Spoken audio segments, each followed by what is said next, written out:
Blog Talk Radio. It's Monday night, 9 p.m. Eastern, on the Blog Talk Radio Network.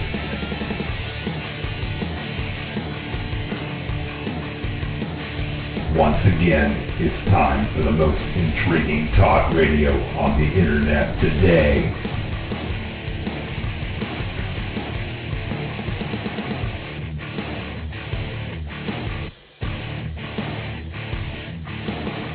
This is Sasquatch Radio. Breaking news and information from around the world. Interviews with men and women investigating the mystery. The latest high-tech equipment. Cutting-edge research techniques. And amazing discoveries. Real-life people sharing real-life encounters. The director and founder of Sasquatch, Washington, Virginia. Here is your host, Billy Willard. Something is out there in the dark, watching, waiting. It's time to unleash the beast. This is Sasquatch Radio. Hello, everyone. Welcome to another episode of Sasquatch Radio. This is Billy Willard, your host. Today is Monday, December 28th, 2009, and I'd like to welcome my great, wonderful co-host, Mike Killen. How you doing tonight, Mike? Hey, Billy. I'm just fine. How are you? I'm doing just fine. I hope Santa Claus was good to you. Yeah, actually, I could say it was pretty good Christmas.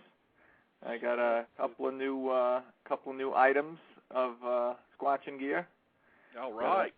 Got a nice new sleeping bag, which is a lot lighter and compacts down to a lot smaller than my current bag. I mean, the current bag I have now is great because it's a 0-degree bag, and it's you're nice and toasty warm in there even when it gets down real cold. But the problem is the the bag is way bigger and way heavier than I would normally want to have, and so now I got something that's not quite as cold rated. My new bag's rated to 10 instead of 0, but it's much lighter and compacts down much smaller. And to go with it, I'm getting a new ground pad. Well, I can tell you one thing. I know how the Adirondacks get, and I don't know. Mike, maybe if you go out in the springtime, you'll be okay.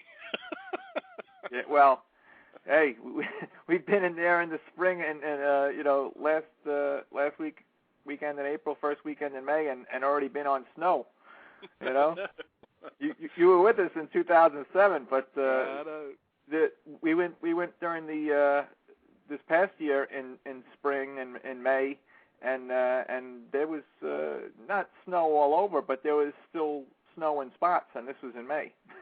Oh, I know. I tell you, y'all have some crazy weather up there. I swear. The elevation, yeah.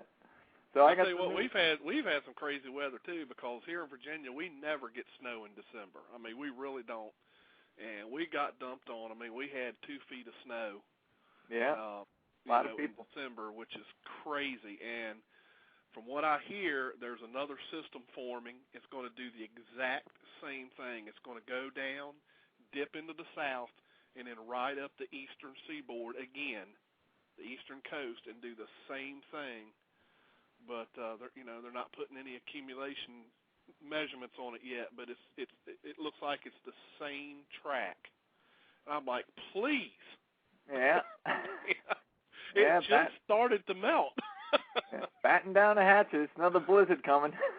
Because we got over 2 feet. A lot of towns here on Long Island got over 2 feet of snow. So we got hit with it pretty good. I know places as far south as down the Carolinas got a good amount of snow. So oh yeah, at least they spread it around a little bit. Gave some of the snow to some of the southern folks, not just for us northerners.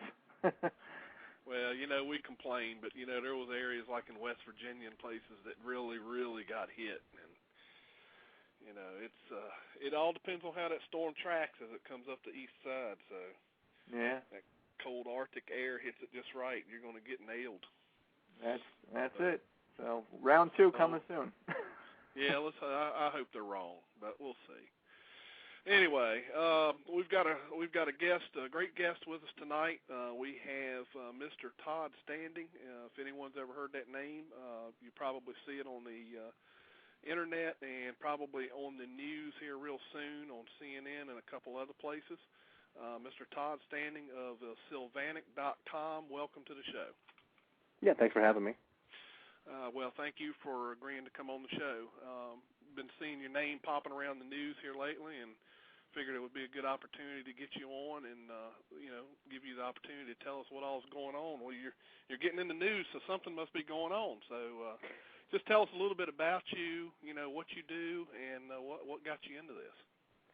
Well, I started, 2004. It seems like ages ago. I guess when you're out in the woods and hunting around, time goes by slowly for me anyhow. But I started out to disprove the whole mythos of Bigfoot. I was a firm, stellar non-believer, and I started, making relationships with First Nations people and met a biologist from Great Falls, Montana, and just started researching and studying the whole mythos. And before you knew it, I was a profound believer. Even more so, what my group is looking at is to get recognition and protection of the species. I left the media and all the hype in 2007 because I really wanted to. I'd lost my domicile, and I'd done all I could for the species protection. I had my species protection certified and tabled at the House of Commons.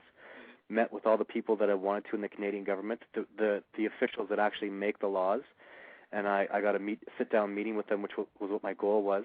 And they told me all you have to do is bring us a body, and we'll give you species protection. All right. So I went back out into the field, and with all the knowledge that myself and my team have been able to gather, we know what to look for in a Bigfoot domicile. What we know about Bigfoot in the Rocky Mountains, anyways, is how they evade people, how they triangulate themselves with day watchers around the main group during the day, as we call them, and then at the night, they just go out and do what they do, forage and whatnot. But so what we had done is we took 2 pieces of video that we shot of the day watchers, as we called them, and initially, even way back at that time, it was our goal to go out and what our deal was is we weren't in the media at all. We were being quiet about things, and I'd gone to forestry officers, excuse me, and told them, if I can prove to you that I can get within tranquilizing distance of one of these animals, will you come out with us? And we found a guy that said, yes, I would, like a trank gun expert who had been doing it for 20 years, one of the best in Canada. And so our goal was to take him this video evidence and say, here's 2 pieces of evidence. We can repeatedly do this. Come with us.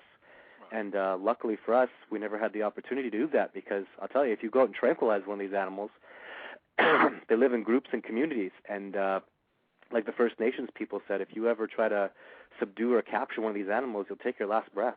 Because they are the dominant animals out in the wilderness, and they stand together like most primate species do. They're absolutely devoted to one another. That's what I try to tell people is don't take a shot at them. Even you go out there with a rifle, you think you're going to shoot one, and odds are these animals that stick together in communities, they'll dominate you, and they don't leave their own behind. That's why they've remained, undiscovered to date by modern science. And you don't go out there, you don't try to play games and mess with these animals. They know their habitat. They're exceptionally adept at what they do. They show a level of intelligence that's at least equal to other great primates, which is exceptional. They're very strategic about what they do, and they're just they're a miracle. Like the whole existence of this species. Every day I'm just in awe by them, what they do and how they evade people. And anybody, even the skeptics, have to agree if this species is real, it's a miracle. Like it's right. It's so amazing. That's why there's so many people so devoted to the discovery of it, and you have no idea the uphill battle that you're on, because the uphill battle that you have to go through to prove these animals exist. It's incredible. I've met men that have been doing this their whole lives. I don't know how long you've been doing this, Billy, but my goodness, the amount of work and time and dedication and effort. And I'm really, for me, in the beginning, it was more about just proving the species exists and getting species protection for them, sort of finding a way to coexist civilization with this amazing species that lives in the wilderness. But now it's really grown to the cooperation where I've seen people come and go, like Grover Krantz, that have lived their whole, like half of their lives devoted to the study of the species and never had any vindication for it. Right. You know, pioneers in what they do. And I couldn't imagine, like even example, Grover Krantz again, can you imagine how amazing it would have been for him to have seen this come to light, right, to actually begin a real study of the species. Right. And at this point, just because so many people have been emailing me and there's been so much, so many people interested in all the work that I've done, you know, we're going public right now. My main goal right now, we're working on species protection in the United States the same way we did in Canada, for the same reason, to get in contact with the right people so I can just present them with the body and get my species protection. And species protection, people will, why do you do that? Well, ultimately, I want forestry officers to go out there and identify domiciles and protect them. So it's really the only way I believe the species can be saved, because as civilization encroaches upon them, they'll just dwindle away. They'll become extinct. Because from what I know of them, like I don't know how they could ever exist in Virginia and Texas and all these places. I'm sure, I mean, the likelihood of it is absolutely, I mean, it's a miracle, but I believe they do exist there. I don't know how, because the species that I'm studying, they live entirely in the Rocky Mountains. They maintain high ground. They do all these incredible things. And but I want to identify domiciles, have forestry officers protect the areas, and you know, just begin to study the species appropriately, like we can do with technology at a distance, because they have zero tolerance for human habitation. Zero. Right. People come in the area. If there's a sustained human habitation, they move away, and they always have, and I believe they always will. And as we encroach upon them more and more, they'll just, loss of habitat equals loss of life. When they don't have a place to live and survive, they'll die. And I believe until somebody comes forward and proves they exist and the right implementations are put in order, the species will die away and become extinct. That's what cryptozoology was invented for. Right. So. Well, let me, I've got a question sticking in my mind. Before I ask you that question, I'm going to grab this caller. It's been holding here for just a few minutes. Sure. Caller from the 828 area code, you're on the air. Yeah, Billy, this is William. And I had a question for Mr. Standing. The question being, there's reference on his website to the dangerousness of these animals and the fact that it's perhaps possible that he knows of some colleagues or maybe some friends of his that ran into some problems and may have met some kind of harm. And I was wondering if he could refresh our memories about that incident, and if he could tell us, if he could reference that. And I have a follow-up question. Sure. Well, first thing, I'd like to, I've had a lot of chronicles and a lot of other people's experiences, and at this point I can really go by my own experience and tell you these animals, they're devoted to one another. They always have high ground. Whenever I've come into contact with these animals, which actually has only been on 3 occasions, they actually have to really go out of their way not to injure me. They have high ground. They kick rocks down on me. Rocks fall like bullets off of mountains, so they really have to go out of their... And besides the fact that they're athletic, like I've never seen anything move like these animals can move. I believe they could tackle a deer running. They're that exceptional. They climb like I've never, like no animal can other than human beings, because of our hands the way we are, right. And just in every way, shape. I mean, I'm sure an animal can understand. Like these animals, they project. They can throw sticks. They throw rocks, and that's simple primate behavior. And they could know well enough when they have high ground on me. I'll tell you, all they have to do is again throw a couple sticks at me, and I'm as dead as disco. I don't have helmets on, and my crew at the bottom. So they really, and they're powerful. So you're talking like logs, not sticks, really. Yeah. Yeah, absolutely. I mean, it's just even like I had a member of mine was really badly injured in a rock climbing incident where a rock did come down, or some rock dust came down, and they fall like bullets off a mountain. And I don't know what kicked it off. I'm assuming it could have even been a gust of wind, but he lost an eye because of it. It's dangerous out there, and these animals are. I mean, it's just like picture going into a zoo and not having a cage between you and a gorilla. These guys are that big and that strong, bigger than gorillas actually, and that powerful. I mean, an animal like that will rip you limb from limb. Right. So, and do you know of people in particular that have been killed by these animals? No, not. I've met people, and nobody. the last chronicle when I was on Coast to Coast that I talked about was a gentleman that had an incident like that was very substantiated by what he was saying in other people. Okay, that's what I'm referring to. I think I heard you on that show. He was trying to kill them. Like that was they had guns, they were hunting them. And they were shooting at them. Yeah, and I've only ever seen this species act defensively. They've had multiple occasions to end my life. And the First Nations people, that's where I go by more often than not, is what they say. You just don't mess with these animals. Okay. Like they are revered. Even in the translation, like there you've heard of Boss of the Mountain, Oma. Oh, yeah. Sasquatch is supposed to be Wild Man of the Mountain. That's incorrect. Right. It's Wild Master of the Mountain is what those First Nations people are saying. It's always an enormous reverence for these animals, and there's a good reason for it. That First Nations people are taught to be afraid of them, to show submission to them at all times. And that's because these animals, they're amazing, they're incredible in the things they do. They're strategic about how they evade. When you think something's coming in front of you, it's not in front of you where you should be watching, it's at the sides. Because they're just exceptional at all the things they do. And, these behaviors, we see them in other animals. Birds can do this kind of stuff. Bears are exceptional at the way they track and hunt. So, but this animal really takes it to the next level. I tell people, what you have to do is find a way to peacefully try to discover them. Don't try to be aggressive with them, because even you just don't want to compete against a species like that. Right. Or if you do, go ahead. I don't want to be there. Start taking shots at these animals. Forget about it. I want to have nothing to do with that. It's just, I don't think it's necessary, because this is a real animal. They live and die. They have bones out there, and it's just going to take work and time and focus to find a body that's expired due to natural causes. And once that happens, you get the species protection. And once the money, like when big money gets involved, millions of dollars, and you get all the GPS and the satellites and all the technology we have now, this can really be done now. Okay. So, well, the follow-up question I had regarded physical evidence and also unusual sensory characteristics or perceptions that you all and your colleagues and your fellow researchers have had with these animals. Have you had any unusual perceptions or sensations in regard to either infrasound or unusual smells? And what kind of physical evidence have you come across that you're willing to talk about? Physical evidence, for me, it's been really difficult because we do our work in the Rocky Mountains and things like tracks. Right. And when we get out there to have casting, just forget about it. Yeah. And to be honest, I'm in the mountains myself. I know what you're talking about. The physical evidence isn't going to be enough. It's not really something we have hair samples that we've had analyzed, and we've looked at.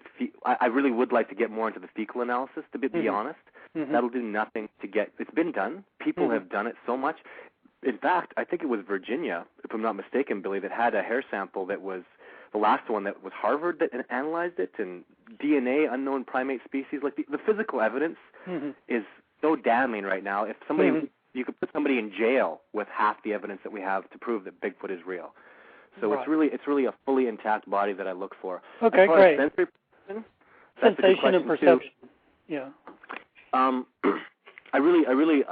working with a lot of people right now. I'm trying to teach them there are certain things you can do in the wilderness. There are certain ways you can feel your way along, and to really get spiritual about it, like the First Nations people do. And I'll tell you, when this is something that is scientific and absolutely true, when we picture 3 day watchers in spots approximately, let's say, 2 kilometers away from each other. Wow. And they can't see each other, okay? But what's interesting is if you disturb one day watcher, when one day watcher becomes aware of you, the day watchers that are beyond the visual perception or even auditory perception or even the sense of smell perception of all the other day watchers, they're immediately aware, and they all move away immediately. So how do they do that? There's something going on there. Absolutely. Even I'll tell you this. I pop my head over a mountain with high-powered binoculars, and I look, and I can see the day watcher leaving.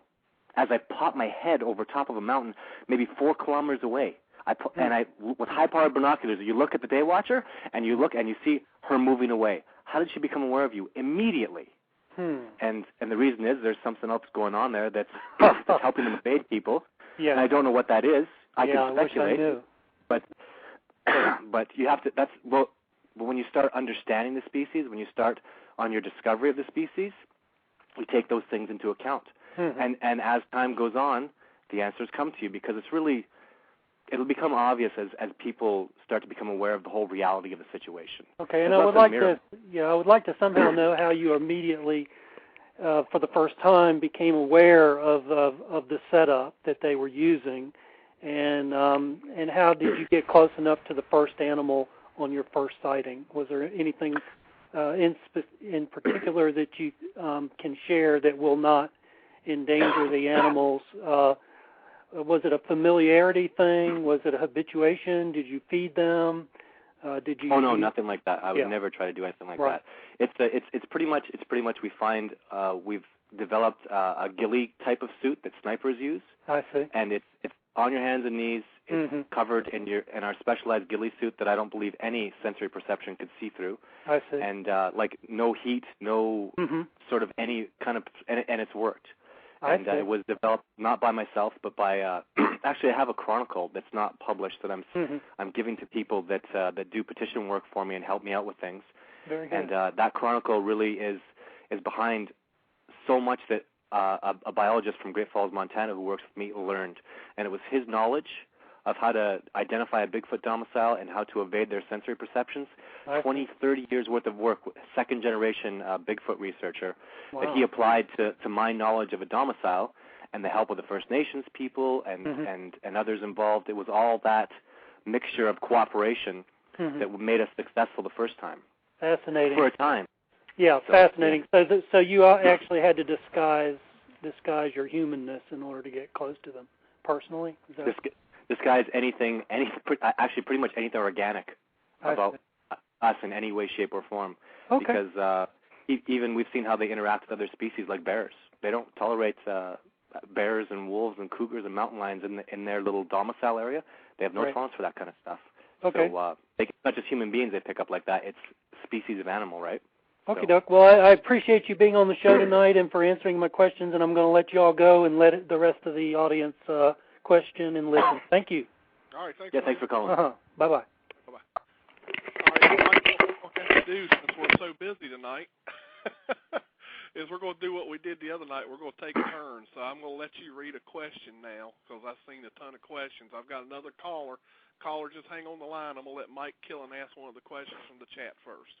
All right, so we'll alternate. Yeah, because I saw that too, the 404 caller there. But you got at least 6, maybe 7 questions in the chat here. Yeah.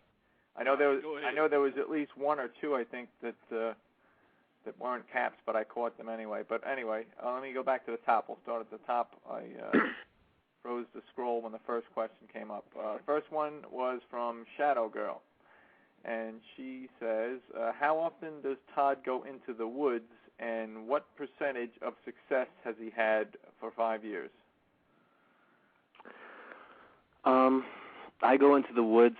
I would say I'd average about a good expedition every 2 weeks, so maybe a 5-day expedition every 2 weeks.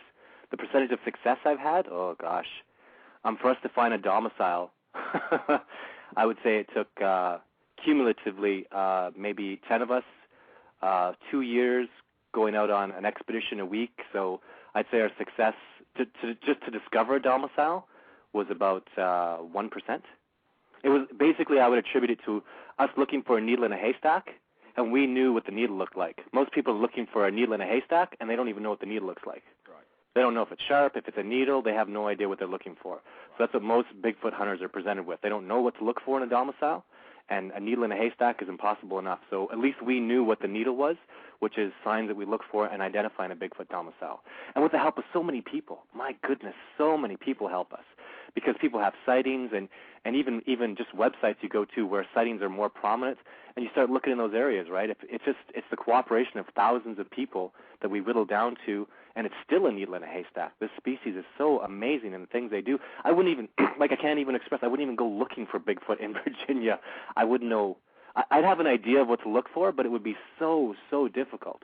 Like Bigfoot, I can't express how difficult an uphill battle this is for Bigfoot hunters. I mean, it's so, and what I hope, honestly, the best thing that could happen is somebody does find a body with all the work and research and time people put into it, because when a body is discovered, it takes everybody in the Bigfoot community up to the next level, and I intend, whoever discovers a body, I will get my species protection for that when it's discovered, and it'll change things dramatically, because it's also very dangerous teaching people about this stuff, because I mean it's a primate species that's it's not so much dangerous for us, but if you don't know what you're doing, if you do find a Bigfoot domicile and you stay there all the time and you're doing, the species will just move away. They have no tolerance for you. So not only do you have to find a domicile, but you have to make sure that they're not aware of you studying them, because they'll leave. They want nothing to do with humans. That's what's one of the reasons they've remained so elusive, right? So it's very dangerous for them. And again, I can't express, people don't understand this well, is when they lose their habitat, people think, oh, it's no big deal. No, when they lose their habitat, they die. If you don't have a place to eat, a place to forage, a place to survive, you die. Loss of habitat equals loss of life. And that's something that people just really got, because we're so civilized, we don't understand those things, you know. But as we encroach and as they lose their habitats, they die away and they get closer and closer to extinction. And that's something that's my main priority, is to stop the extinction before we have the recognition of the species, if that makes sense. Okay. Yeah. All right, let me grab I'll grab one of my callers now, and that will be area code 404. You're live and on the air. Hey, guys. I had a question for Todd. Todd, right. First of all, you had mentioned that you're trying to protect the species, but what how's it treated if it comes back that it's human? I mean, is it protected at that point? Or protectable, I should say. You know what? I'll tell you something. This is not a human species. Even just if you judge by even the footprints alone, that's not a human species. They have a very original kind of foot. When you look on YouTube and the videos that are there, actually I think even on Sylvanic.com I have a professional fingerprint expert talking about the anatomy of the foot. It's definitively not human. And more importantly, I've been working with the Chinese members from Beijing University, former professors there. This is even actually go by the hair samples. The DNA is not human. It's a separate primate species. It might be 99.9% close to human, but chimpanzees are on that level, right? So it's definitively not human. So it does need its own protection, absolutely. So that's already been determined. It's definitively not human, based on the at least. Okay. Yeah, at least that's. I have to. Of course, I'm not going to say anything definitively, but I really, really strongly believe that they are just absolutely not human. So not at all. They're entirely their own species, and that's what I go with, 100%. Okay. Well, as far as the bodies go, you said it yourself that they sense everything from a distance. How do you think you're going to find a body when they know immediately when one of their own is in danger or hurt? Well, I mean, I just see it as a futile. No, it's not. It's not futile. There's nothing anybody can't do when you put your mind to it and devote it. If you're devoted to it, if you really set your mind to anything, you can achieve anything. You have to believe that. And there is a way, and it's just going to take time and patience and focus. People do incredible, amazing things every day. They beat cancer. They walk when they have no spine left. Like, there are miracles that happen every day, and this is nothing short of a miracle, but it can be done, and it will be done. I believe that. I wouldn't work as hard as I do.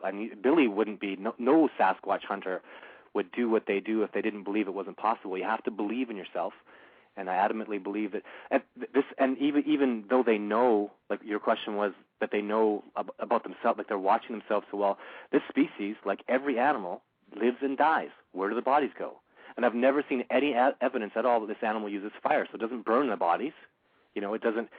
I doubt it ate its own bodies or something ridiculous like that. Like, the bodies have to be somewhere, and it's possible to find them. It's going to take time, and we're going to have to figure out some things. I mean, this species, it breaks down to a study of the ecological behavior of the animal. And once we get through that, once we've had time to do that, we'll figure it out, and we'll go from there. So, have you been close range to these guys? I know you've seen them from distance, but have you been close range? My video 2 and video 3, in video 2 that's on YouTube, I'm 30 yards away from that guy. So I've been. Okay. Oh yeah, that's awful close. Like, the other thing you have to understand too is with the camera, there's no zoom. I don't zoom in because usually I can't even. If I was to zoom in, I'd lose the animal. So, and plus when you zoom in, you lose the steadiness. So there's no zoom at all. I'm zoomed out 100% on both of my camera shots, video 2 and 3. and you can kind of judge by that alone. I was pretty close, and plus this last expedition that I went on that I haven't talked about with anybody ever, nobody knows about this, is I had one of these animals approach me and get probably within 5 yards of me. I didn't have my head up. I had my head down because I was terrified, and he was intimidating me. But I got awful close to one of these animals, and it was an absolutely terrifying experience, and my lesson's been learned since then. So, yeah. But he didn't hurt them? Not at all. Just intimidated me. And for every moment that I showed any sort of what I considered to be defensive of myself, he considered to be aggression upon his group, and he didn't tolerate that. So if I had I had a bear flare in my hand, and until I dropped that bear flare, laid flat on the ground, and did nothing at all, he would not back away from me. He was upset that I was in his domicile, and he dominated the heck out of me, and he made sure I was terrified, and when I was completely submissive to him, he backed away from me, made sure his family was safe, and then he left. So I've been very close to him. Yes. Yeah. Billy, do you think these guys are dangerous? You know, I haven't had anything done to me that I would consider threatening. I've had things happen to me that I believe are simply trying to get me out of the area. I think if these things truly wanted to hit you with something, they wouldn't have a problem doing it. If they did, the First Nations people say, take your last breath. If you mess with them, if you want to hurt with them, you will take your last breath. And that's an ancient old expression that they have, and it's in all the First Nations languages that I've studied, which is about 15. And that's the word they use is mess with the master of the woods or the boss of the mountain, and you will take your last breath. Yep. So, and that's from wilderness experts. So, right. Which are the First Nations people. All right. Okay, thanks, Chad. All right, thanks for calling in. Okay, Mike, it's your turn. All right. We'll go for one of these questions here. This is actually kind of a multi-part thing. Craig Woolheater typed in. He got a couple of different lines, so let me scroll along and pick it up as we go. Okay. He says, what about the following quote from Todd's website in 2005? And he's got this quote here. Do you recognize this man? He may have gone missing in Sylvanic in 1936 along with two of his associates. This is a police composite drawing of what he would have looked like in 1936. He had a strong English accent and would have worked for the railroad. So I guess that's a direct verbatim quote. And he says, What about this guy that disappeared? His initials may have been JPG. Yep. That's actually when I first started working on this whole mythos thing. That's when I definitively did not believe in Bigfoot. And that is my teacher, one of his, I guess, best friends or associates. It's sort of different with the First Nations people, but that was something that he felt very guilty about because he believes that those people went into Sylvanic and never came back. And that composite drawing is what he did with the police. It's a really long story, but it's not something I work on anymore. I don't know what happened. Like even him himself, he thinks that they perished there, but there's no evidence of that. Basically, they did go into the Sylvanic area way back in the day, and to his knowledge, they never came out. And beyond that, I really have no recollection. Again, it's another chronicle of other people, right? And that's First Nations people that I was working with in the beginning. So, yeah, I try to talk to police. This is my goodness, 50 years after the fact, and you can't even really file a missing report. You don't know the guy's name. You don't know anything about them, right? So it was really I was really grasping at that time for some kind of information. So, and it never came about to anything. So. All right. So hopefully that answers the next question. All right, now it's my turn. Caller from the 936 area code, you are on the air. Am I on here? Yes, you are. How you doing, Billy? I'm doing just fine there. Thomas, how are you? Well, if I was any better, I couldn't stand myself. Oh, there you go. I was wondering, your guest, what was his name again? I'm sorry? Got to be Todd. Todd. Yep. Tell me, Todd, do you think your experience is something that would be applied to everyone or unique to you as far as them showing aggression? Well, this experience of mine, I was in the middle of their domicile. I'd snuck in there without them knowing, one time successfully, and they may have. It's make no mistake about it, they did nothing to harm me. If they had done anything to harm me, I wouldn't be alive right now. And they'd done nothing to harm me whatsoever. But you can't, I mean, can you compare it to a squirrel? Like, you don't mean to harm a squirrel. You grab a squirrel, you hold a squirrel in your hand. The squirrel will rip your hand apart, man. He will bite you, he will scratch you, he will tear you apart. You know, so, but these animals are not angry, aggressive animals. They are non-violent animals. I have so much admiration and respect for them. But if you're going to harm them, and if you show aggression towards them, and they feel that they're in a threatened state, which is what I put them in, then they're going to defend themselves. And luckily for me, I submitted, and I was nonviolent with them. So. Let me ask you, Todd, are you trying to provoke them? Are you trying to have an interaction with them? What is your purpose in going into their area like that? It was an experiment that I expected. I expected nothing of the sort. What I expected was I snuck into a domicile, and this is a new domicile, brand new research site that we're studying. And what I did was I went into as close as I could get without being discovered by the species, and I just revealed myself.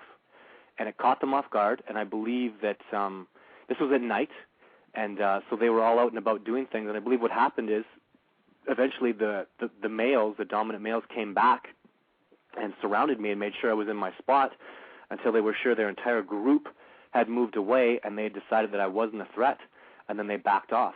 See, the difference that I have now is the old Sylvanic research site that I had, we had an ability through the terrain to sort of channel a day watcher to us. I don't have that ability anymore.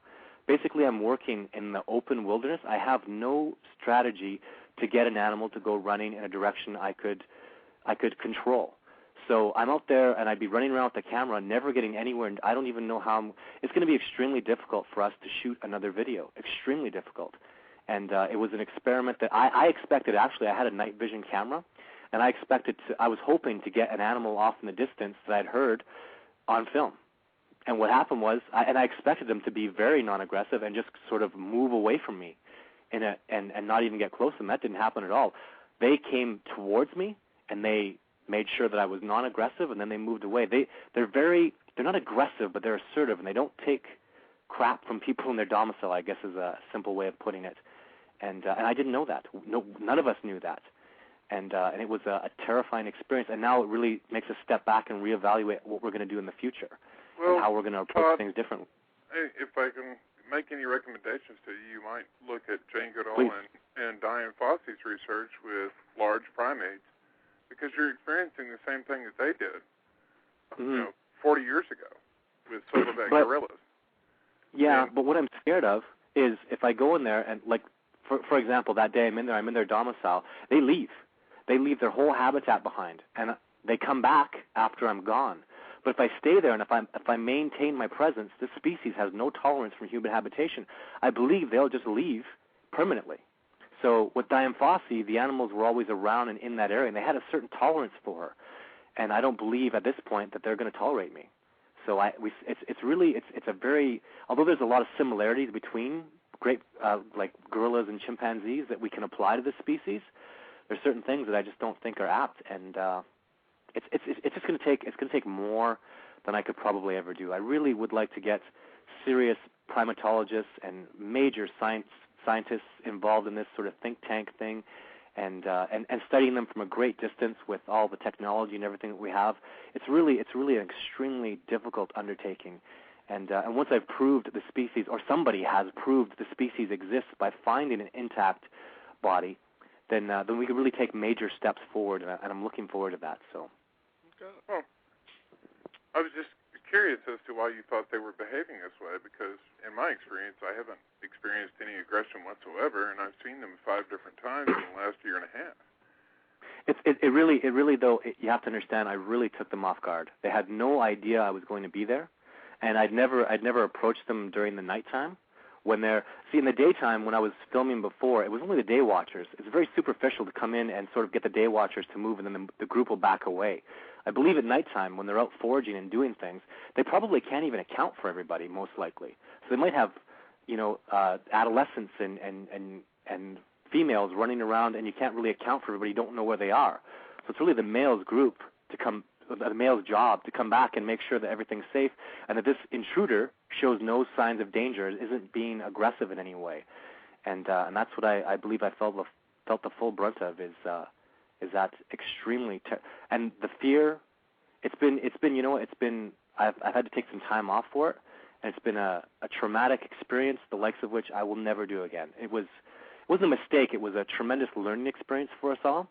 But I don't even understand. Like Diane Fossey, when grayback gorillas charged her, and you stand your ground, like it's a pretty terrifying experience. And to do something like that at night, and I don't know, and not even know that like gorillas definitively didn't hurt her. Well, I don't know if the species is if I'm gonna be there in the wrong place at the wrong time. What if he's got a female in birth or having labor somewhere? For whatever reason, he's going to have no tolerance for me there, and he's just going to, do away with me. Well, and, if I may make a recommendation to you, which this is true for all primates, if you just go into an area and sit down and just stay there and let them get acclimated to you instead of going and seeking them out. Because when you walk into their domain, it's their choice, not yours. As to whether or not they come around you or not, and you have to respect that. Otherwise, you will not get any respect. And you know what? That's something that we've done. That's something that one of my colleagues has been doing. Is he's staying outside of their domicile, of their range, within an acceptable distance where they don't move away, and he has seen nothing. He's been doing that now for about 6 months, and he has seen absolutely no results. They don't come around. They don't take food. Nothing has happened. And perhaps in the future something will, but to date, they do nothing to interact with people at all outside of their domicile.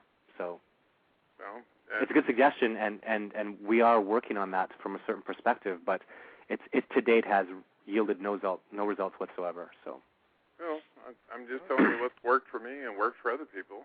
If you just go in an area and sit down and let them get used to you and leave items there for them, food items, that kind of stuff. And eventually they'll get used to it. What areas are you working in? I'm in Texas. Yeah, what areas are you working in? I'm in Texas. Where?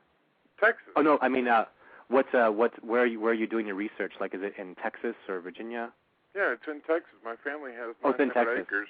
They have 900 acres just 10 miles down the road, and that's where I started my research at. I've located 2 other groups that are within 20 miles of me that I also can go and have interactions with.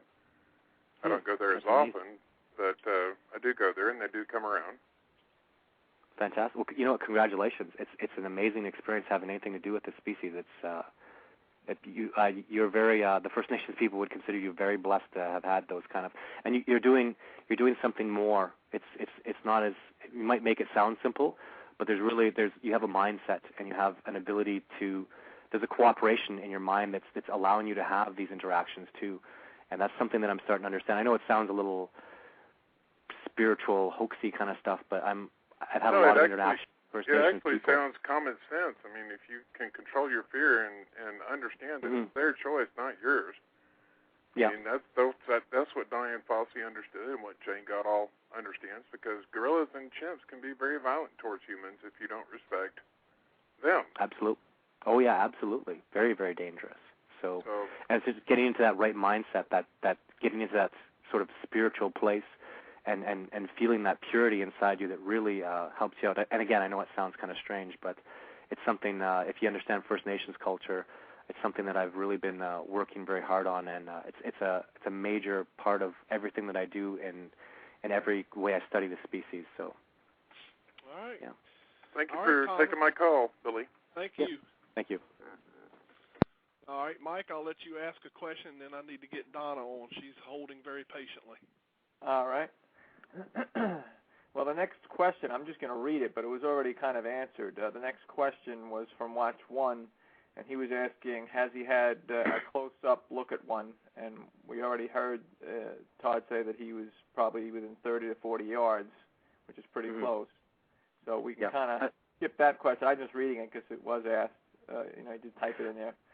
Then the next question that we can actually answer, because we already answered the one about the close proximity of the sighting.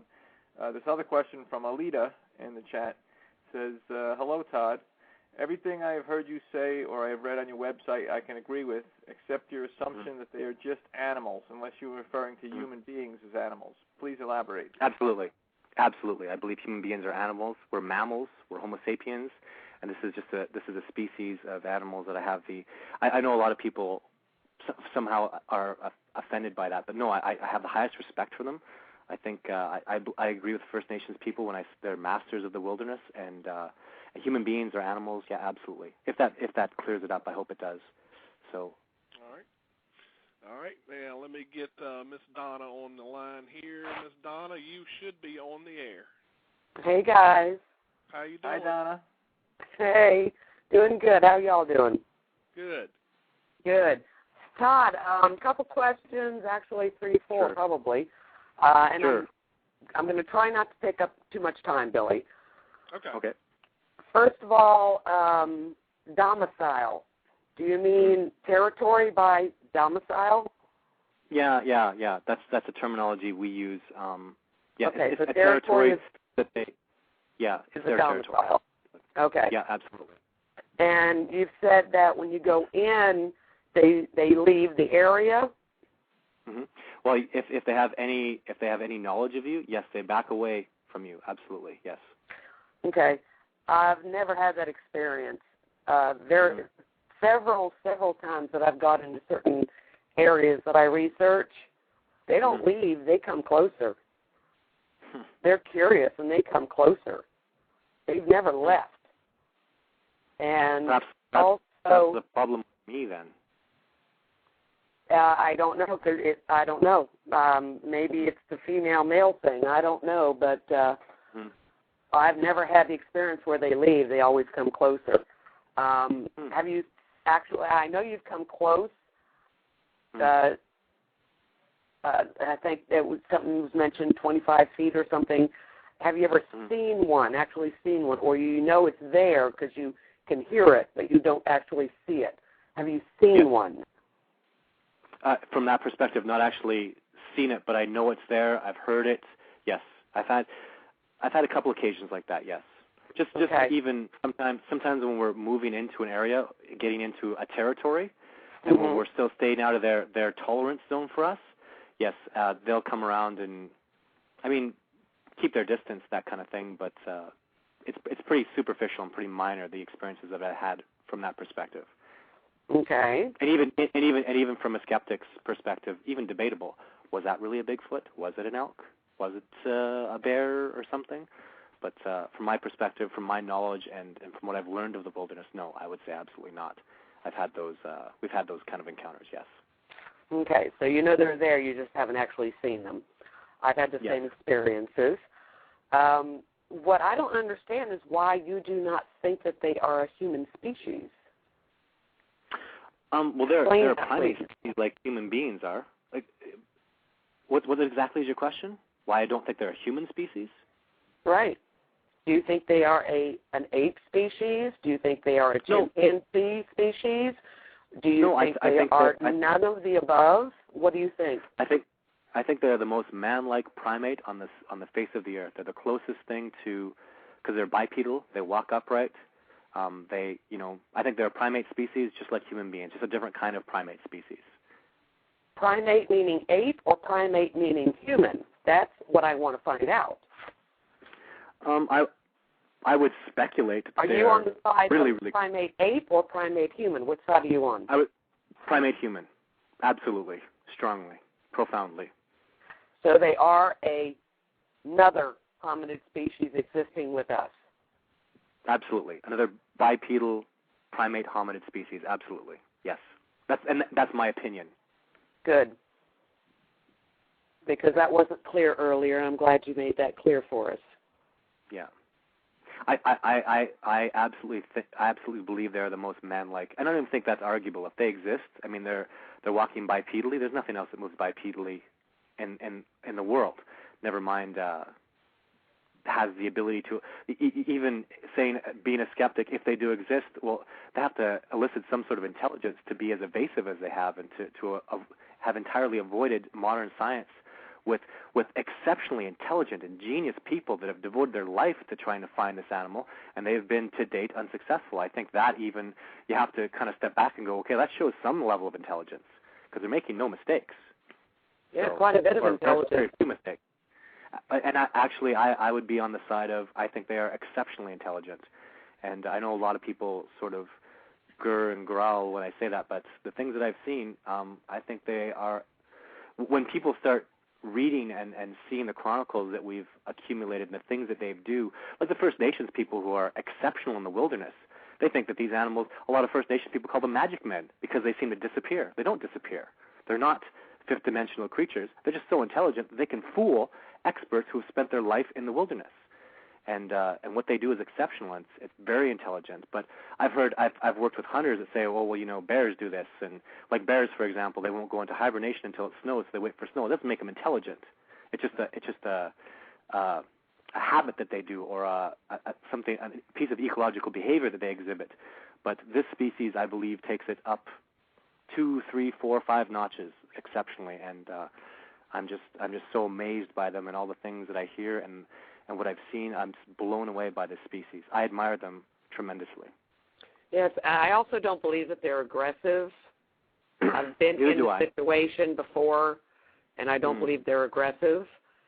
If you are aggressive towards them, that they will be defensive, yes, but they are not naturally aggressive.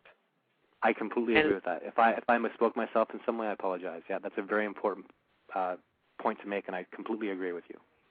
One other thing you said that you think you surprised them because you had gone out at night and you hadn't gone out before. Mm-hmm. In my experience, as soon as you got out there, Todd, honey, they knew you were there. You didn't surprise them at all. They already knew you were there. I mean, that's all there is to it. Their senses are so much more developed than ours because they live they live out there, and our senses have pretty much gone away from what our ancestors were. But as soon as you got out there, So that's a good point. You know, I never really thought of that. We've kind of assumed that we did take them by surprise. And you know what? I think predominantly the evidence, just from the perspective that I have, I do think I did surprise them. I do think they were unaware of me, because there was another occasion where I attempted the same thing, and it was completely unsuccessful because I'd made a mistake and they'd become aware of me, and it wasn't anywhere near what I had done. And you have to, but don't make no mistake about it. I went through living hell. It was so difficult for me to do what I did. I mean, the steps that I took and how much work and time. I mean, to get a matter of 2 kilometers took me, 20 plus hours to do that on my hands and knees, and it was very well planned out, and it was every ounce of everything I could possibly do to remain undetected, because I don't believe they have an exceptional sense of smell. Visually, I just have no idea, but I think if their olfactory senses were really, really good, like superior to that of chimpanzees or gorillas, that they would have been able to discover me. And just judging by the way people have explained their face, by the phenotypical aspects that they're human-like, right? So their faces are flat. I believe that they don't have the ability to smell really, really well. Probably superior to human beings, but that's not saying a lot. I don't think that's where their real talent lies, is in the sense of smell, and that's what we use to take advantage of, getting into the places we do at times. So, yeah, in my opinion, and just in my opinion, they have lived in the wild for who knows, thousands of years. Yep. Humans have not lived in the wild for thousands of years. We are so-called civilized. We have lost a lot of our abilities that we may have used to have had 10,000 years ago as far as senses. Yep, I don't believe that Bigfoot has lost that, because they're still out there. That's only my opinion. And I agree. Well, First Nations people are they're not. I mean, they've had a certain amount of civilization, but the First Nations people that I work with are really, really, they're so incredible with the things they can do in the wilderness. And even just look at in our history, like Geronimo. You couldn't catch him. You had to send First Nations people out there. The Mexican government wanted him, and the best white trackers in the world were looking for him and his tribe, but couldn't find him. And even that speaks oceans to how it really can be done. Human beings can be evaded, and it's the First Nations people that's without their their knowledge and understanding and their teaching and patience with me, I wouldn't be able to do anything like I do now. None of us would. It's just exceptional what they do in the wilderness. So, just imagine Bigfoot having the qualities of the Native Americans 1,000 years ago, but better. Yeah, no, I agree. Just imagine it. It also, when you really start to learn and you start to get into it, it doesn't even seem like such a impossibility anymore. It seems like just an impossibility that this couldn't exist. You know what I mean? When you get on the other side of the coin, which is what I've gone to, it seems like such a simple possibility, and people just have to open their eyes and realize it.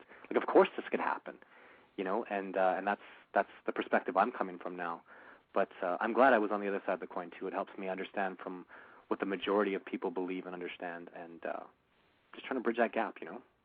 Mhm. Yes, I understand. I've always thought they'd existed, though. I've never had a problem with that. It's very simple for me. Well, that's it. So, Billy, I'm sorry if I took too much time. No, thank you for calling in. That's all the questions I have for right now. All right. Thank you, Donna. Thanks, Todd. Make sure you try to send me an email or something, please. I'd like to talk more with you. You have a very unique perspective, so please send me an email at my website. Okay, I will do that. Thank you. All right, thank you. Bye. Bye. All right, it's your turn, Mike.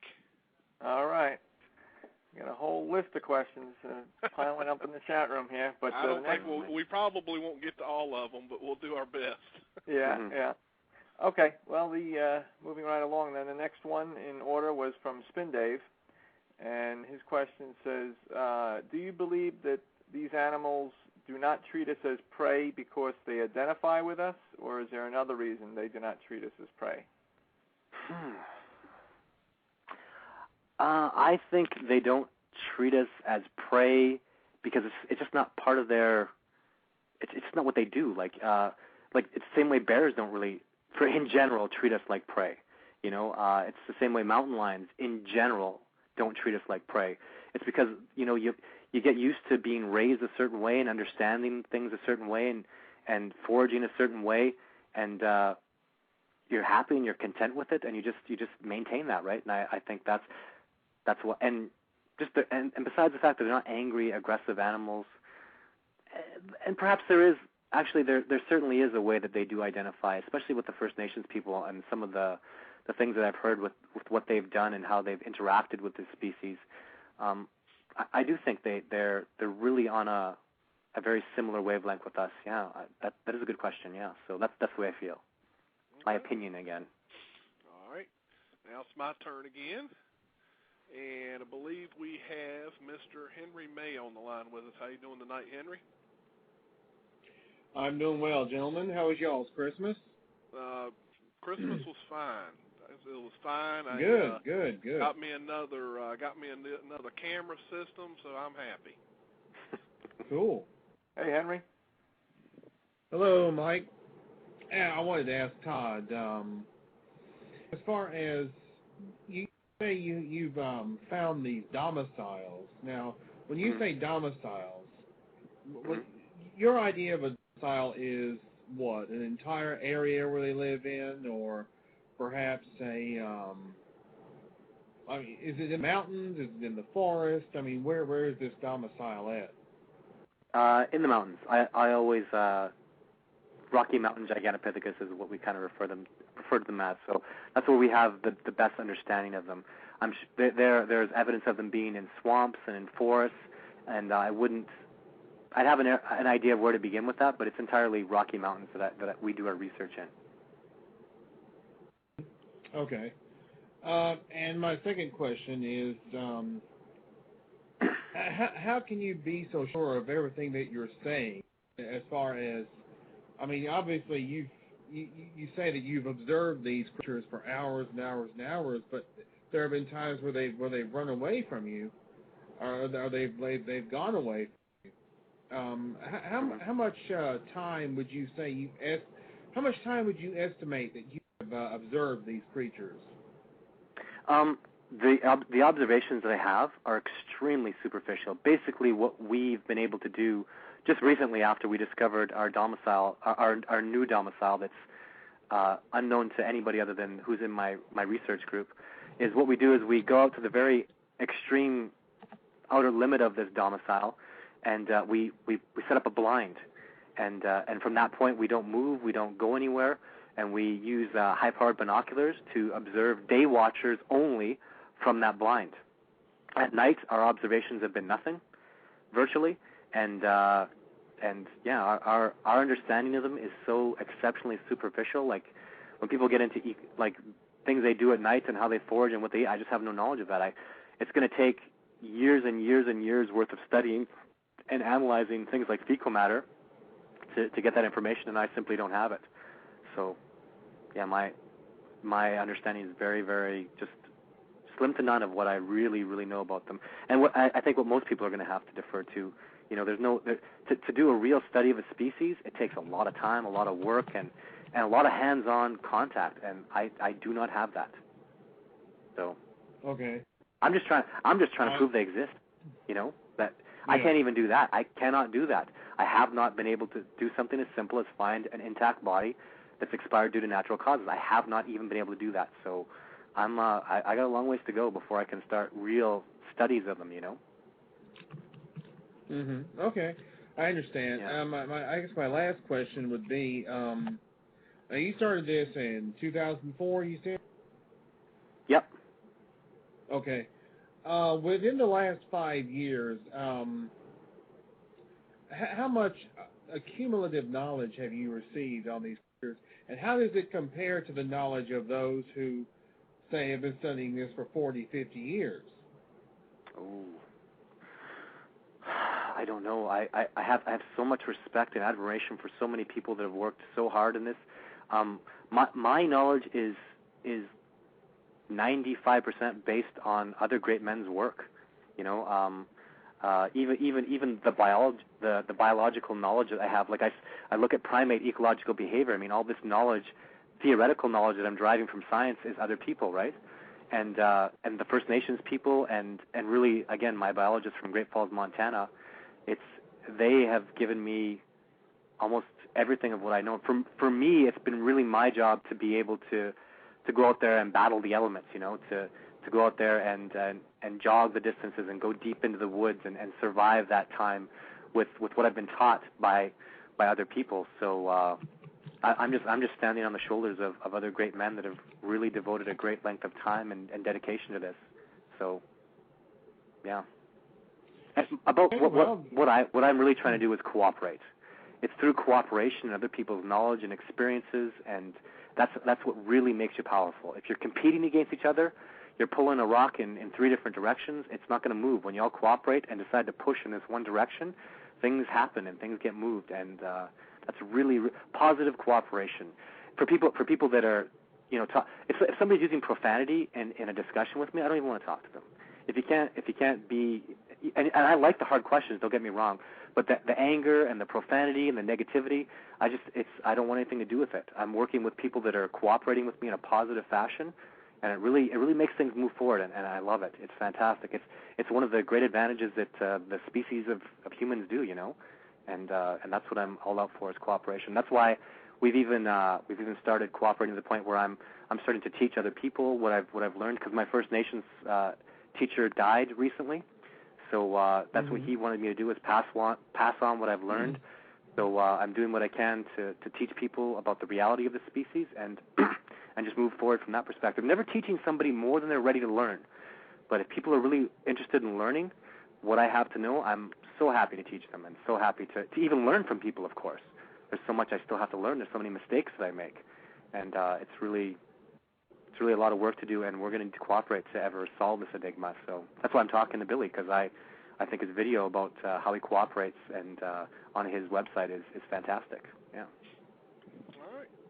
Okay. Well, that's the question I wanted to ask, and I want to wish everyone a happy New Year, and hopefully it'll be a good 2010 for everybody. Right. It will be. It will be. Thanks, Thank Billy you. and Mike. You're All right, guys. Thanks, Henry. Yep.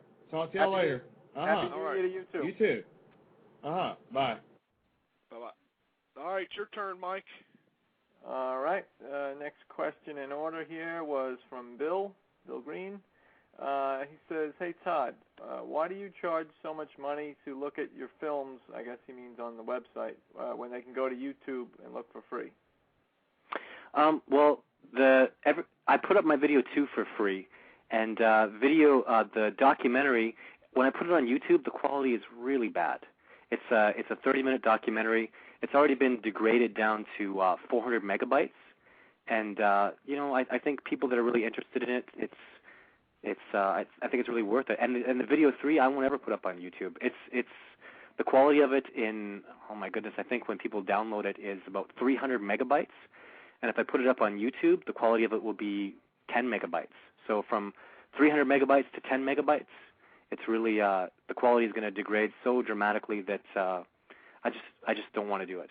And the majority of people, like if you look at YouTube, there's a lot of people bashing and saying derogatory things, and when you don't see it in its full quality, it's not anywhere near as good.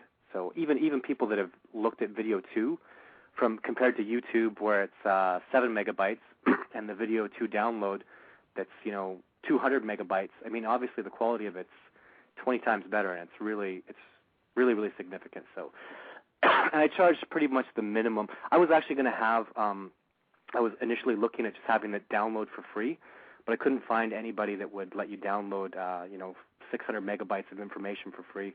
So you're pretty much just paying for the quality from payload and the little PayPal fees and all that kind of stuff. So excuse me.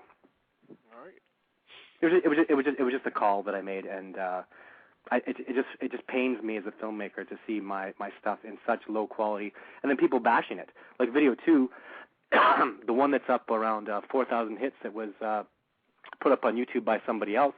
People didn't even give me a second thought. This is crap. I can't see anything. And you know what? I completely agree with them. I couldn't see anything. The quality was so poor. It's only recently that YouTube has upgraded its quality so dramatically that I can put video 2 up there, and people can really start to make things out. And video 3 is, it's my baby. We're so proud of having done that, and it's something you really have to download to see because it's so big. 600 megabytes is the download for video 2 and 3, so you can imagine the quality difference. Right. So, I'm sure it's a difference. Yeah. All right, it's my turn, Mike. Let's see. Caller from the 571 area code. You're on the air. Yes, hi there. I had an incident where I saw something vividly clear on the Oregon-California border about 15 years ago. I guess my question is for you, because I'm sorry, I came in the middle of this show. Why are you doing this research, and where is it? How is it sponsored, or where are you coming from with the research? Well, nobody sponsors us. We just pay for it ourselves. We're doing this because we want to. We understand the fact that when a species loses its habitat, it's a loss of life. And I believe, it's obvious that civilization is going to continue to encroach on forestry land. And I believe that if something isn't done, if somebody doesn't find a body soon, that this species will just dwindle off into nothingness before we ever even know it exists. So it's what we try to do is we want to find a way to peacefully introduce civilized man to this reality that's real. And when you discover, when you really believe. I do believe. I know exactly what I saw. Mm-hmm. It's still vivid in my mind. So when you talk about video 2, video 3, what do you have captured on that film? Just 2 pieces of Bigfoot evidence. 2 pieces of very clear Bigfoot evidence that you can see with the animals for a short time anyways. And, yeah. What do they look like? What do they look like to you? Because I know what I saw. They look like a primate species. They look like a bipedal primate animal, large, exceptionally athletic, but the most man-like primate on the planet. They look exceptionally human, in so many ways. Yeah, that's what I saw. I've never actually, but you know what? I've never seen a face of one. I've never had the privilege of having looked one in the eyes, kind of thing. Whenever I've had a conversation with them, he looked right at me. it was definitely a male, but it was a hair, not even hair. It was almost like fur all over their whole body. He was kind of hunched over. He did have an enlarged head in the top. But he looked right at me. I heard you talking about smell and maybe the smell of the face. I don't remember that. I just remember the eyes. Yeah, interesting.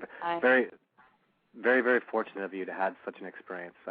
People go their whole lives never having gone that far. People that are devoted to this, and you're very, very, very fortunate to have had something like that happen. So congratulations is what I would say to you. Have you ever been in that area of the Oregon-California border? I mean, it's just a Siskiyou Mountain. No, I have not. In Oregon-California border? Yeah. No, I have not been in there. Huge. I mean, it's very close to the Rockies in size. And, I mean, I've gone an hour driving on that road. I-5, main artery, north-south. I've gone an hour without even seeing another car. Yeah. It's that remote. Oh, yeah, believe me, I live in Canada. I know about remote regions. We have a lot of them here. Are you on the east side or the west side? I live in British Columbia and Alberta. That's so western Canada. Yeah. I didn't, you know, you see, like on these shows about the people that have the hair that grow all over their body, and like in India, for example, you see a lot of that, and they're just hidden away in these tribal villages because they don't want their son or daughter or whatever it is to be seen in public. I mean, could it be something like that, where it's a human species? No. No. Even just going by, like we talked about earlier, with the way the foot is so anatomically original. It's got a special hinge in it, and there's and the things that I've noted athletically that this animal can do, no human being could do that. Like it's what they do is absolutely exceptional and incredible. And the species how do you say it's superficial when you have the stuff that you've been able to capture?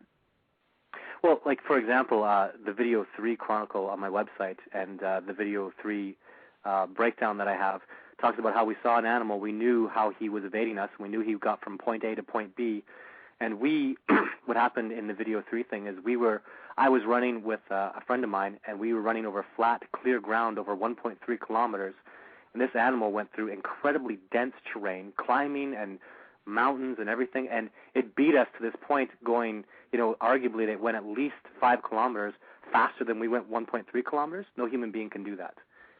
No human being could even come close to that. So whatever I saw was very large, and he did what he did is he crossed the freeway, and he did it very quickly, and then he looked at me, and then just jumped into the mountain. Yeah, and human beings can't. A long time ago, I had the theory that this was people in suits trying to scare people away, but human beings can't do this stuff. There's no way. You can't fake that. And that's what most people. We know that one video filmed in 1967 was a fake, but I don't know about that. I don't know if I agree with that. There's lots of debate both ways, but I don't know at all if that's a fake. I would never say such a thing. I've found that most people that are claiming it to be a fake are very angry people, and I have a lot of difficulty believing people that are angry and hostile about a video. Most people that really sit down and are good and look like honest people and are really, really trying to analyze it, they come back with believing it's very real. And remember, that was filmed in 1967. There's they didn't have suits back then. It's pretty interesting. I'm not saying it's real. I don't know is what I say, but we'll have to wait and see when the species is really discovered, and we come back and we start to understand them and we know what they look like. At that point, we'll be able to go back and say, hey, was Patterson real? Or will we even be able to do that? I don't know. Maybe that's a subspecies of this species. Who knows, right? So, but I would never say that. I grew up in Oregon, and we certainly, in Oregon, there were a lot of stories about people who saw something. And so I grew up kind of knowing it, but skeptical. And then when I saw, this was not a human, it was not an ape, it was something different. It was, I saw it with my own eyes, and it certainly seemed like a male. Male. Have you seen anything that would seem like a female that you've tracked, or? Yes, one of the day watchers that we were studying in my original research site, we called her Jane because we had seen breasts on a couple different occasions. So through high-powered binoculars, but definitively breasts were seen. So yeah, I believe one of the day watchers in my original research site was a female. Now you say you did most of that in the Rocky Mountains? All of it. Yep. All of it. Now, but didn't the original stories? I mean, this is how I grew up, so just tell me if I'm wrong, but we always thought that they started kind of in the Oregon, California mountains, in the Siskiyou. That's where it was. You're saying that they're probably more likely in the Rockies? Oh, I wouldn't even. There have been sightings in every state in the United States and every province in Canada, I think, except Hawaii, is what I heard. And I don't know. Even I believe in my studies, some of the most definitive research, some of the most definitive evidence where hair samples or other physical evidence was collected was in the most like places I would just never think that you would find the species. So they're exceptional, the things they do, and they're an amazing species of animals, and I wouldn't put anything past them. They can do incredible things, and I just step back and go, I'm amazed. It's amazing what they can do and where they can live. I've heard places like in Arkansas, Ohio, in the swamp areas of Mississippi. I mean, is that where you have also looked at, or? No, I have no expertise. Even just the work that I'm doing right now is such a husbandry. It's so overwhelming with the amount of work that I have to do with this studying what I know about the species that live in the mountains. So I expect, again, once the body's discovered and people really start understanding the reality of this and appropriate, scientists and primatologists get on board, that it'll expand off into, from Texas up into the Yukon, right? So it'll be a major thing, and just Are you working how profound. University? In Beijing, yeah, I have a Chinese university. I try to cooperate with people as best I can. I find for the most part, though, post-secondary institutions are they stay away from it. They consider it really taboo. It's paranormal stuff to them, and most PhDs won't touch it because they feel it'll soil their reputations.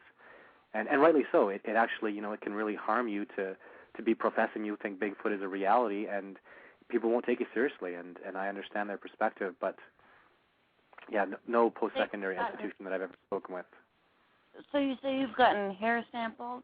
Have you gotten anything else? I mean, have you actually seen footprints and that kind of thing? Yeah, I don't really concern myself with the physical evidence. I believe that. I don't think I could ever get better footprints that have already been taken. I don't think I could get better hair analysis and fecal analysis and blood samples that have already been done. So my goal is entirely based on finding what science requires, which is a fully intact body, and that's absolutely what I'm focused on devoutly. Hey, Melissa. If you see one, would you? I hate to even say this, but would you shoot it, or? No, I would never. I'm very non-kill. I always say I'm looking for a body that's expired due to natural causes. So I'd never harm one of these animals for my own safety as much as more so than theirs even. So. Mm-hmm. Hey, Melissa. Yes. Hey, I'm sorry. I'm gonna have to cut you off. I've got a bunch of other callers that's holding on, and we got a bunch of questions I got to get to. If I don't get to them, they'll be mad at me. No, I'm sorry. I'm sorry I grabbed so much time. That's okay. Thanks for calling in. Bye-bye. Bye-bye. Bye. Okay, Mike, go ahead and get to one of your questions because we've only got like 10 minutes left. Yep. All right. The next question was from Shadow Girl, but we kind of already went there. I mean, I'll just read it, but we'll probably skip to the next question because he already kind of addressed it. Shadow Girl had asked why does Todd refer to them as animals, but when Donna called him, we kind of went through that whole thing. Right. So let me scroll down to the next question from that, and this is from Craig Woolheater. He says, how does Todd fund these weekly expeditions? We just pay for it ourselves. I just basically the whole of it is I got into filmmaking and camera work through Bigfoot, and now I do camera work and film work for other people. I subcontract myself out for that, and that sort of pays for it. Mostly though, it's the research is paid for by other members of my group. So like my biologist from Great Falls, Montana, he does really well working with the research and development that he does. And when you get, I'm always kind of confused by that question. People are always like, well, why do you spend the money and where do you get your money from? It's when you get into the reality of this species, when you understand that something as amazing as this exists, you find a way. You find a way to do the research. Where do you find a way to make the time? I make the time because I know this species is reality. And how could you not understand that? I mean, the most man-like primate on the earth is real, and I have all this knowledge, and I have the ability with all these great men cooperating with me to do what we do. You don't care. You do whatever it takes. You sell. I sold my big screen TV, 4 years ago. You do whatever it takes. You come up with the money, and there are people on board. There are other people that know the reality of the species, and they help out and they do what they can, right? And it's all the cooperation and everybody working together to make this a reality. Like, why do you do it, Billy? Well, I do it because I don't know if I have a strange reason or not, but the main reason I'm in this, and I've been saying this for some time now, but the main reason I'm in this is because of all the thousands of eyewitnesses out there. Everyone is coining these people crazy. Mm-hmm. You're crazy. You never saw anything. It's really for them. I mean, it's not a selfish reason. It's to say, hey guys, you were right. This thing exists. Here it is. Mm-hmm. I mean, that's really my reason. So. Yeah. Cool. All right, Mike. Actually, the other caller hung up, so you can go ahead and do a next question. All right. Next question was also from Craig. He's got a couple in a row here. He's asking, how did Todd find Sylvanic? I guess, how did you choose that specific research area? Well, it was just a friend of mine that had an experience there, and I just started asking questions about it. It was just a fluke, basically, and I just started asking questions about it. There were lots of, I heard about weird native folklore for the region. And I'd already been working with the First Nations people. I do a lot of volunteer work with them, and I've always had a respect and admiration for them. And, I just got into it, and then I had a friend of mine, again, who I just trust profoundly. He's been a friend of mine forever, and he had a real strange experience there. And, I started getting involved in it, and I started looking into it, and I thought maybe some guy lived out in the woods, and was doing this and scaring people. And it intrigued me. The folklore of it intrigued me. And I was always the guy that, I don't believe in ghosts, I don't believe in this, I don't believe in that. And I went, and the further I got involved in it, I just wanted to know the truth. That's what I really looked for was, what's the truth of this? What's going on with this? Why is this happening? And I had the time, and I met the right people, and before I knew it, I was, a believer. So that's how it all came about. All right. Keep going, Mike. No more callers yet. Okay. We got a couple more from Craig and one from Donna. Actually, Craig and Donna asked the same question, and again, we kind of went over this, but I'm just going to read them anyway. Craig and Donna both were asking about the Bigfoot domicile. Craig says, what is a Bigfoot domicile? And Donna had typed in domicile, how do you describe this? But we already kind of went through that. Then Craig... Yeah, I have to... Go ahead. Go ahead. Well, I just apologize for my terminology. It's very, it's a new species, and, it's back and forth with the way... But I'm basically just what I've been taught is how I were to refer to it. So a place, I consider a domicile to be a place that they are comfortable in, and sort of their habitat is what I consider it to be. So. Yeah, I think most people are thinking in their mind domicile as, because humans usually, if you refer to a domicile, it's like your house. So I guess most people would think of a domicile from one of these creatures as like a cave or an actual nest. I guess that's what people are thinking. Yeah, and that's not the case. It's their own home habitat, their own home area. So. Okay, so more like a home range or a territory. Okay. Yeah, that'd be closer to it. Okay. Then Craig's got another question. Why have the Bigfoot not left from Todd's weekly expeditions to Sylvanic? I guess he's saying why would they still hang around? It seems like he's asking if you've been going there so often. Well, I haven't been going there so often. It's a sustained human presence that they don't have a tolerance for, and that's what we just. I don't have and that's a risk that I took when I go in there. I mean, is it going to scare them off permanently? And it hasn't.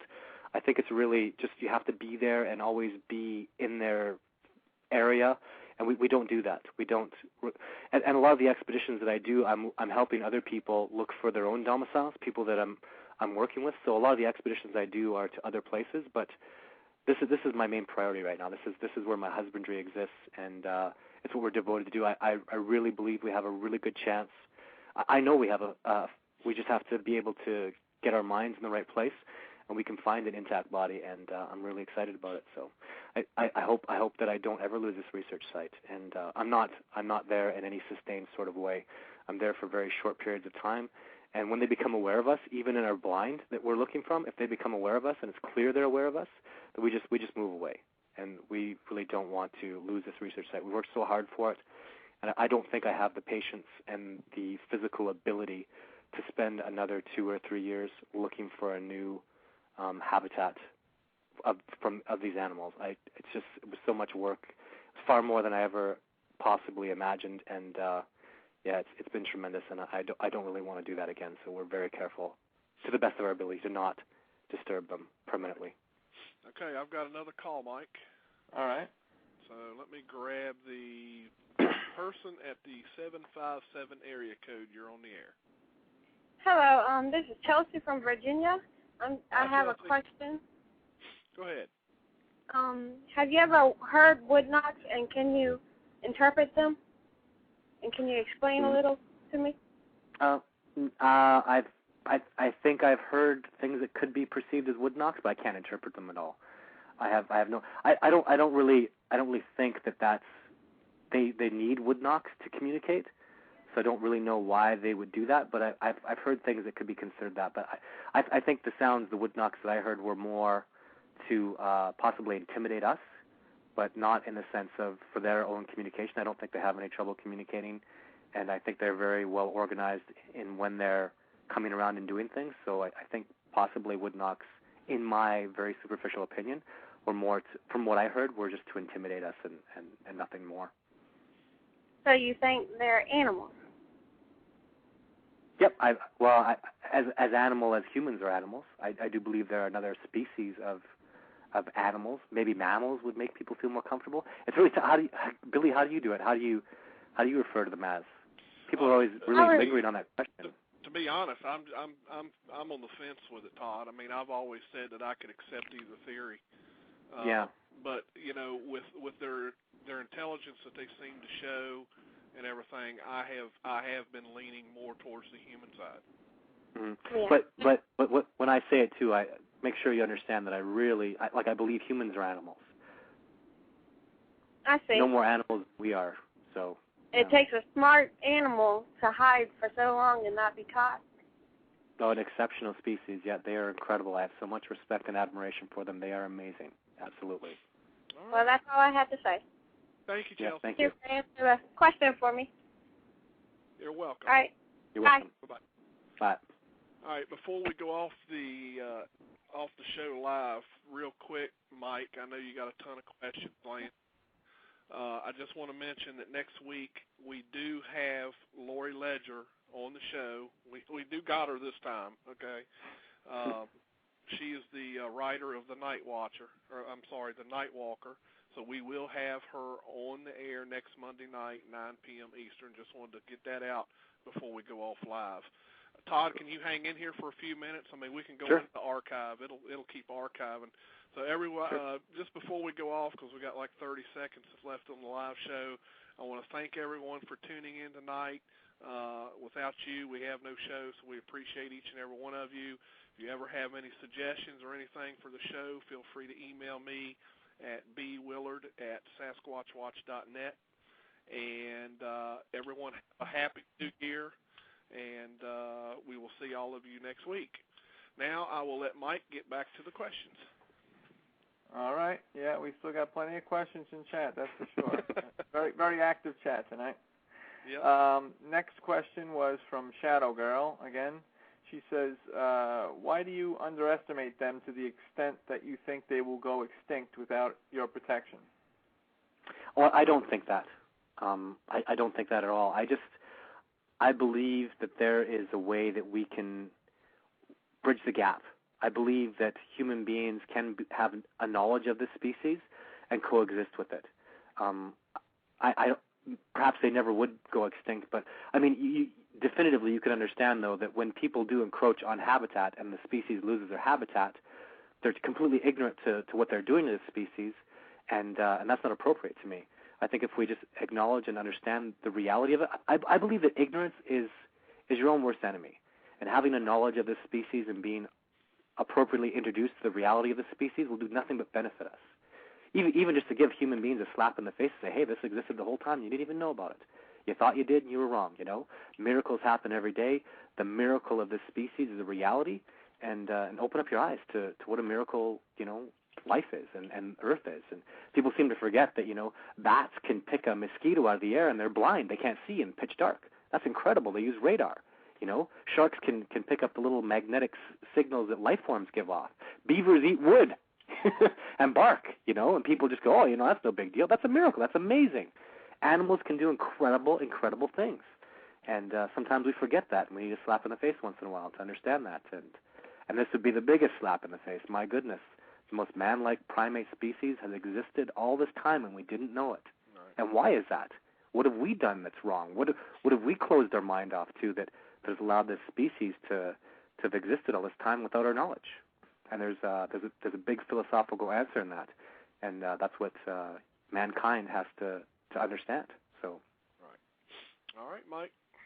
All right, moving along. The next question is from Todd. Todd from Craig again. He says, because I'm reading the question, he says, what is Todd's employment background before Sylvanic? I worked as a pasteurizer. And I worked in different scientific areas. I did some work with engineering firms, and I worked as a chemist. So stuff like that. Very, very scientifically minded. I was a very civilized, closed-minded person to the reality of the wilderness, so to speak. Like I always loved going out into the woods. I did hikes. I did studies that I learned in university that forestry officers do, statistical analysis of species in the area and counting them and that kind of thing. And yeah, very, very, I guess you could say scientifically minded. I was trained that way and worked that way. So I was a pasteurizer for one of the biggest companies in Western Canada, and you know, I worked with milk. Before that was chemicals. Right. So, yeah. All right, Mike. All right. This question wasn't in caps, but I'm assuming this was meant for the guest. Bipedalist simply says, how did he intimidate? And I'm assuming he's talking about when Todd was talking earlier about the large alpha male kind of making an intimidating presence known. I guess he's asking. How does he? He intimidates by, I believe, he picked up a big rock, and I believe he was pounding the ground with it as he was approaching me. As I moved in a way he felt was inappropriate, he would bang that rock on the ground, and that's how he intimidated me. And just even when he approached me, when he was approaching me from a distance, I could hear him crashing through the woods. He was trying to make no stealth about his movement towards me. He was smashing through the woods, and that alone terrified me. He didn't have to. If that was a rock in his hand or a stick, I don't know, because I had my head down and I was terrified, and I just very unexpected, and I didn't expect to be in that position, and like I said, a tremendous learning experience. But how did he intimidate me? He was breathing, and it was silent, and I was intimidated by the breath coming out of him alone was intimidating. His presence, the way I could feel it in the air, was intimidating to me. I don't know actually in what way he wasn't intimidating to me. I was absolutely terrified, and my mind was in a place like I'd never even imagined it could ever go. And he was absolutely intimidating. Perhaps, and again, don't get me wrong. I don't feel they're angry, violent, aggressive animals. It's just my own fears. I was terrified, and I was afraid. And even if it's because of my own ignorance, a peaceful animal may have been approaching me and just messing with me, and I was just terrified. So not to propagate fear to other people. It was entirely when I do say fear that I was experiencing, that was my paradigm. That was my issue, not this peaceful animal's issue. And it was my own thing. So it was my own failing, I would say, not this animal. So right, yeah. All right. And then next we have another question from Bill Green. Not quite sure what he means on this question, but I'll read it exactly as he typed it, and hopefully we can figure it out. This is verbatim. He says. Opinion to Todd. I saw on certain Bigfoot Sasquatch forums they claimed you were possibly threatening people. Is that a kind slang for copyright issues for your website? No. No. I don't know how I would really, people can have the chronicles. They can post the videos up. So no, I'm not threatening people at all. I suggested to people that if they download the video, you share it. So perhaps they're referring to, I've had a couple of videos that I put up on YouTube that had me in different news companies, for example, CTV News, and other websites linked to that, and CTV News took it down, which right. I don't because they don't allow their videos to be up on YouTube, right? And there were other news companies that I had videos that I just posted them on YouTube, whether I liked them or not. And I posted them up, and I thought they were getting to the point. And really, the only news interview that's left on YouTube is a New Cap Media one, probably my least favorite one because they really turned my words around. I come off. A lot of people look at that and think I'm very arrogant because at one point, she kept asking the question, "Are you a Bigfoot expert? Are you the Bigfoot expert?" And I was really trying to tell her that I don't believe anybody could really be considered a Bigfoot expert when nobody really, the species isn't real to science yet, And what they did in the interview is they really turned it around and made it sound like I was saying I'm the Bigfoot expert when they cut off the end of it. You know how they just edit it in a certain way? So you hear me saying I'm probably one of the best Bigfoot experts out there. And that was just taken out of context, and it makes me sound kind of arrogant. But I left it up there because, the majority of it talks about how I was working for species protection, how I gave the money, or I was giving the money to their local humane society, and I was hoping people would really get that. But a lot of people would just hear that Bigfoot expert thing, and that was taken way out of context, and that's the only story left up there. But, I leave it up there. So people that really know me know that, Bigfoot expert, I can kind of chuckle when I hear that, especially because I'm just standing on the shoulders of other men that have done so much work. I know about the amount of work that people do. People live their whole lives and die never having made this discovery their whole life. I'm not like that. I haven't devoted myself like that, and I give them all the respect in the world. So, if they want to have the title Bigfoot expert, I'm just a representative of a group of people that are cooperating really, really hard to do what we feel is right, and that's it. So. Right. So you can kind of attribute that whole thing, that misunderstanding or what have you, to creative editing on the part of the people that were doing. Yeah, other news companies, they just don't want it up there. I don't even know why. It's promoting CTV, promoting CNN. Why don't you want your little segment up there? But and what really bothers me about it is I gave them that interview. They're looking at, I gave them footage. I'm giving them stock footage. They send a reporter out to me that doesn't know nothing about nothing. I tell him about the reality of this. They ask me the crazy questions too, like the Patterson film. Oh, that guy, that's a hoax for sure. No, it's not a hoax for sure. It may or may not be. It's still debatable. But when you definitively say, oh, yeah, it was proven that guy, they take it out of context, right? Yeah. So I educate them, and I feel like I'm really walking them through the interview. Yeah. And then they take credit for it. They put their little brand on it in front of my face with all the things I'm having to say, and then they say it's their property. And you kind of go, wait a second, that's, most of those reporters, the week before they were doing a story on the cat show, like they don't know nothing about the wilderness. So you present the reality of the situation. This is something I'd like to talk about. As I am trying to get somebody from the news, like BBC or CNN, I'm trying to get them to come out on an expedition with me where if they see what I've seen, they will believe in the species and nobody will do it. They'll talk it up with me and they'll want to bring out a crew of like 10 people in camp. You can't do that. I go, me and you, one-on-one. Okay, well, I'll take a couple days off. No, a couple days. We're going for weeks, my friend. You're going into the deepest, darkest depths of the woods. And then, okay, well, yeah, we'll do that. Okay, now you know you're going to risk your life. What do you mean? I mean grizzly bears. I mean black bears. I mean mountain lions will kill you. You will die. So, ready to do that? And then they go, well, no, I got insurance, and, I've got all these things, and I got a family. And suddenly, when they see the reality of what is necessary to go out into the woods, they just back away. For 2 years, I've been looking for somebody, some big reporter to come with me, and they won't even touch it. Nobody will. Even the people that are initially in the beginning, oh yeah, I'd love to. That's great. That's awesome. When I break down the reality of it, they cower away, and they should be afraid. You better be afraid, because grizzly bears and black bears and mountain lions will kill you, and they will kill you before you ever even knew they were there.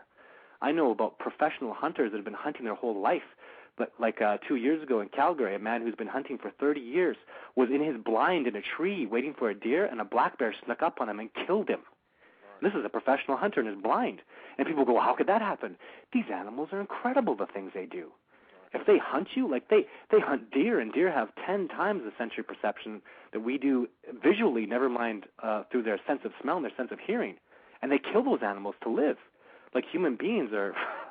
you can't even compare what they are to other animals, right?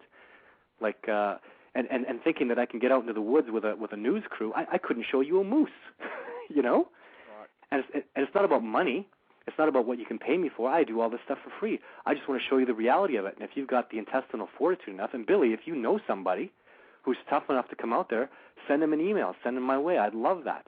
I want to take somebody who doesn't believe, the biggest skeptic. I want to take Aaron Cooper from CNN out there. Give me 2 weeks with him. And again, I can't guarantee success. He's going to have to try with me and try with me and try with me. But you know what? When he's seen what I've seen over the course of a short period of time, Aaron Cooper or Anderson Cooper or whoever the guy is, he'll believe. He will believe, period. Like, you can't go through what I've gone through and not believe. And you put that challenge out there and people back away. I tell you, every day. And I'm sure you know it, Billy. Oh, yeah. It's the kind of thing where, you can talk to some people till you're blue in the face, and you'll never convince everyone. I mean, you just can't. You just can't. Yeah. So, all right, Mike. I know how many you got, Mike. Is there a ton of them? I don't even know. I was scrolling all the way down to the bottom and reading, some of the comments and that, but then I only have to scroll all the way back and try to find out exactly, where I left off, what spot I was at. So I just kind of left it, I scrolled on to the next question. I just kind of left it there. So I can tell you that there's at least 3/4 of the chat that's that I have to go. On the right-hand side there, you see the little right. The little icon to show you how far down in the chat, and I'm only down 1/4 of the way. Well, it's up to Todd. Todd, I mean, if you can't stay on that long, then we won't finish the question. So we can do. I'll do another 15 minutes with you. I have no trouble with that. Okay. All right. Well, that is if we don't get cut off. So just so you know, sure. Sometimes they'll do funny things like that. So if we get cut off, we didn't hang up. No problem. I understand. No problem. All right. So we'll try to get through as many of these as we can. We'll try to get through them quick. Well, do either of you have any questions? Oh, no, we let these people do the questions. Oh, okay, perfect. It's easier for you that way. Yep. Next one was from Craig W. again. He's asking, how large would you say a domicile is, in your opinion?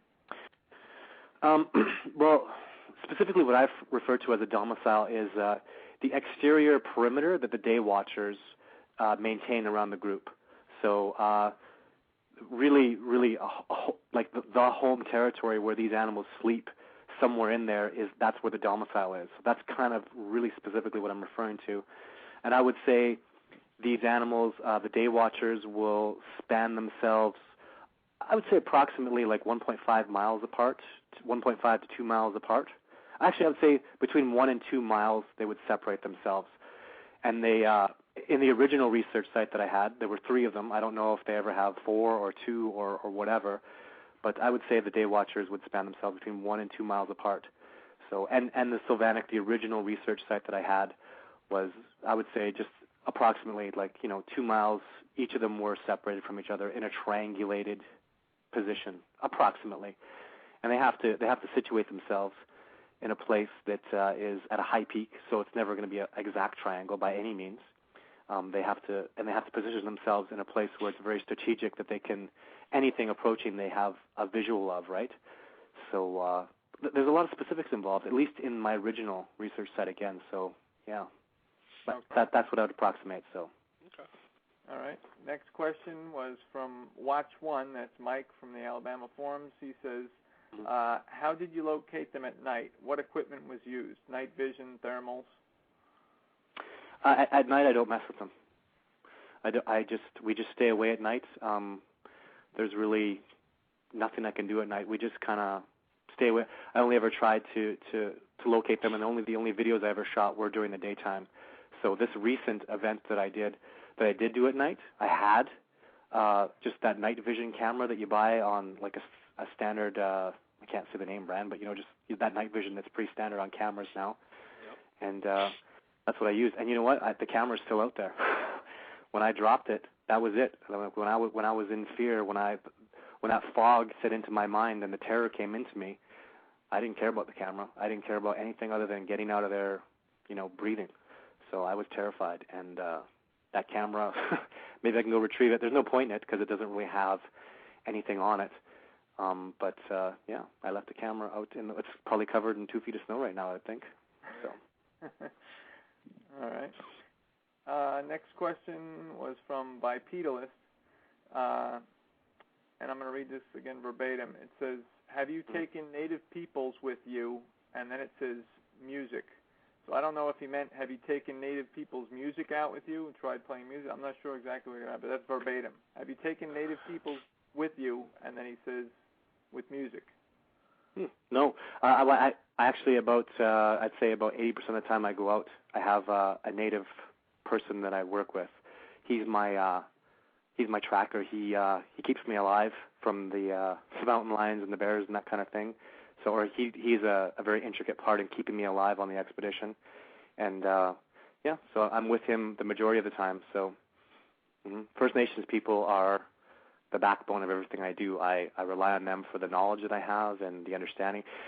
There's obviously, you can understand, there are things that a human being like these, especially my First Nations guy, he spent most of his life in the wilderness. Like, he'll go away all summer, and come back in the winter and just leave and go into the woods.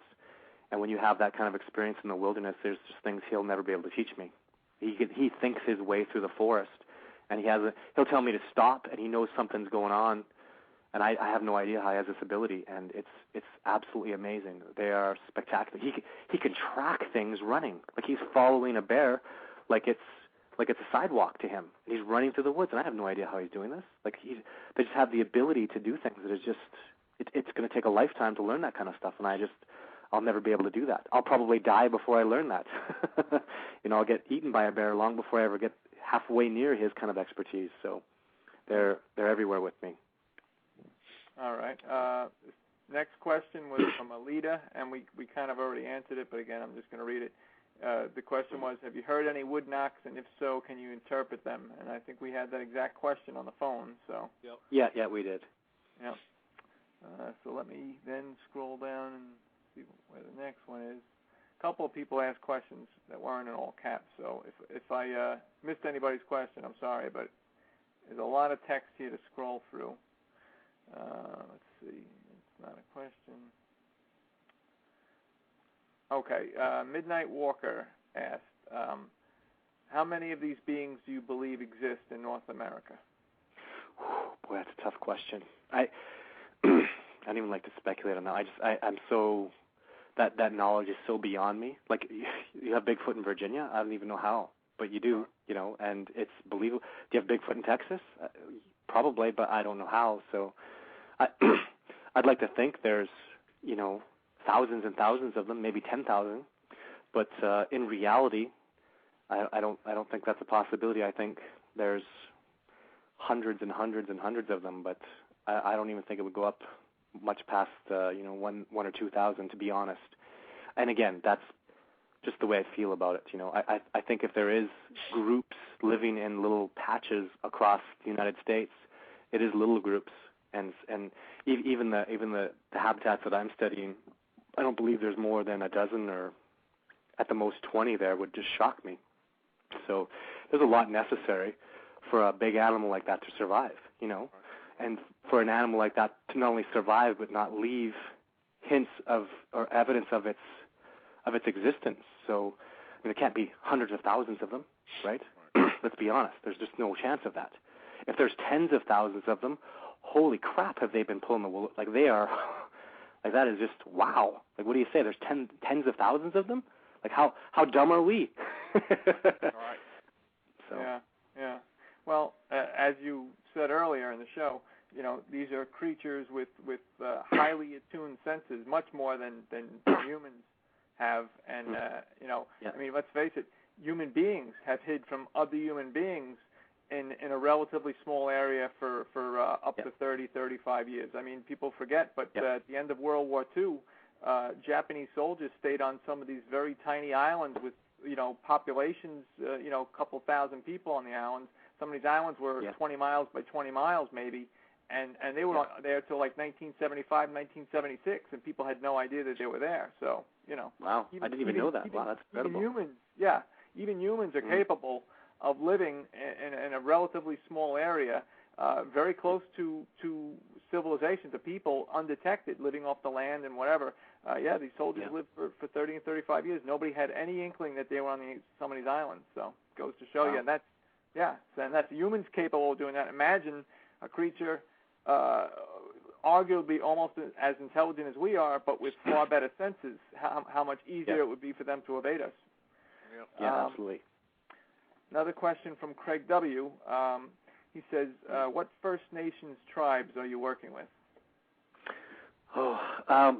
All Cree Nations people, but just different. Whoever wants to cooperate with me. So it's just different Cree Nations. Mostly, it's not actually tribes that I work with. For the most part, a lot of the tribes are against the work that I do. It's usually individuals that step out and come and work with me. So, and the majority of them are Cree Nations, Western Canadian First Nations people. But I definitely couldn't say tribes. I've never had a tribe cooperate with me and agree with me. So there's always people that are actually, the majority of First Nations people are really against what I'm doing, and I really understand their perspective. In the beginning, and you have to be concerned about First Nations people being against you because they're professional expert hunters. They kill people, and they don't have a lot of respect for law and order. They go out and kill deer and moose and elk, animals they love deeply, and they're expert hunters. They're expert killers, and when you get on their bad side, it's not a good place to be. So a lot of times the majority of dealings that I've had with First Nations tribes, I'm just asking them, like I would go talk to a chief or somebody, and I would ask them to allow me to continue my work, to get their permission to not, or even just agree to disagree kind of thing, right? Right. So they give me respect, I give them respect, and we leave it at that. And so I have no direct affiliation with specific tribes. So I cooperate with whoever wants to cooperate with me. So, and there are lots of people. So yeah. All right. It's kind of hard to ask this, I guess, but I'm going to ask it anyway because this is what the person was wondering. We got somebody called Multiple Encounters, and they actually put a hyperlink, a URL link in the chat, and it's to metacafe.com, which is similar to a YouTube site.